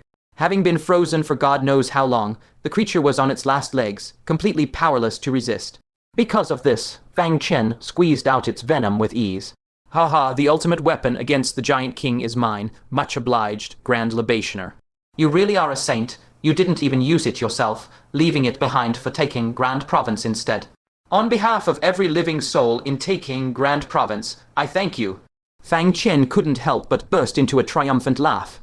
The Grand Libationer's head spun, her chest heaving with rage. She couldn't believe this little bastard had actually pulled it off. But the surprises weren't over. Just as Fang Chen extracted the venom and figured the Dark Knight Black Snake was of no further use, the snake's belly squirmed. A milky, white egg, the size of a quail egg, rolled out from its tail. Then came a second, a third, and a fourth. A cluster of 4 eggs stuck together. Fang Chen stared in shock, his face lighting up with joy. Wait, she was pregnant. If I raise them, that's 4 more sources of venom. And if there's a mix of males and females, taking Grand Province will have a steady supply of Dark Knight Black Snakes. Theoretically, with enough venom, we can slaughter the ancient giants no matter how many of them show up. The more he thought about it, the more thrilled he got. An accidental bet had actually secured a massive, fortuitous opportunity for taking Grand Province. With that, he grabbed the Grand Libationer's hands in excitement. "Grand Libationer, you are the savior of taking Grand Province. Thank you. I can't thank you enough." Already dizzy with rage, seeing Fang Chen walk away with the eggs and plot a massive breeding program was the final straw. Her blood boiled. Pointing a finger at Fang Chen, drunk and utterly livid, she passed out before she could utter another word. Only then did Fang Chen realize he had completely broken her spirit. Clearing his throat, he handed the Grand Libationer over to Zhang Qian. "Take your Grand Libationer back and let her get some rest." As he spoke, he patted down the Grand Libationer's sleeves and retrieved his luck, reversing lock. He muttered, "If you'd put this in your spatial storage artifact, I'd be out of luck. Good thing you kept it in your sleeve. Guess I'll spare you the trouble." Sect Master Fang, Zhang Qian asked, "What is that?" Fang Chen brandished the luck. "Reversing lock. This. Just the secret behind how I beat your Grand Libationer. When she wakes up, tell her the truth so she knows she's still the undisputed champion drinker of the Central Plains." Zhang Qian's lip twitched. "I think we'll keep that to ourselves. If she finds out, she'll bring the sky crashing down on the Great Barren State." The Grand Libationer fancied herself a genius, yet her scheme against Fang Chen had backfired spectacularly. It would be a miracle if she didn't lose her mind. Fang Chen nodded. After a moment's thought, he pulled out a crystal disc, the heart, querying crystal. It was the very item Biluo had used to find her path of the Heartfire. "The heart-querying crystal," Zhang Qian gasped. "Isn't that the exclusive divine treasure of your take in Grand Province's Grand Libationer? Our Grand Libationer tried to borrow it for years, and they never agreed. How did you get it?" Fang Chen handed it over. "Since our paths have crossed, why don't you two use it to seek your own paths?" Zhang Qian and Lin Danking were ecstatic. This was a fortuitous opportunity that money couldn't buy. They wasted no time using the crystal to project their reflections and seek their paths. Before long, a look of realization dawned in Lin Danking's eyes. Having seemingly found a suitable path, an uncontrollable joy washed over her face. Zhang Qian, however, was frowning, clearly unsatisfied with what she saw. Still, if she couldn't find a better path in the future, she could always fall back on this one. Fang Chen took back the crystal. "It looks like you both got something out of it. I wish you a swift journey along your paths to soul transformation." Lin Danking and Zhang Qian quickly offered a cupped fist salute in gratitude, feeling incredibly lucky. Meeting Fang Chen was truly the ultimate fortuitous opportunity.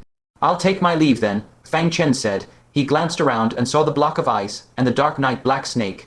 The snake had died after laying the eggs, leaving it utterly worthless. As for the ice, Fang Chen picked it back up. He noticed the melted hole was slowly sealing itself, mended by the block's own freezing energy. He stuffed the luck, reversing lock, inside.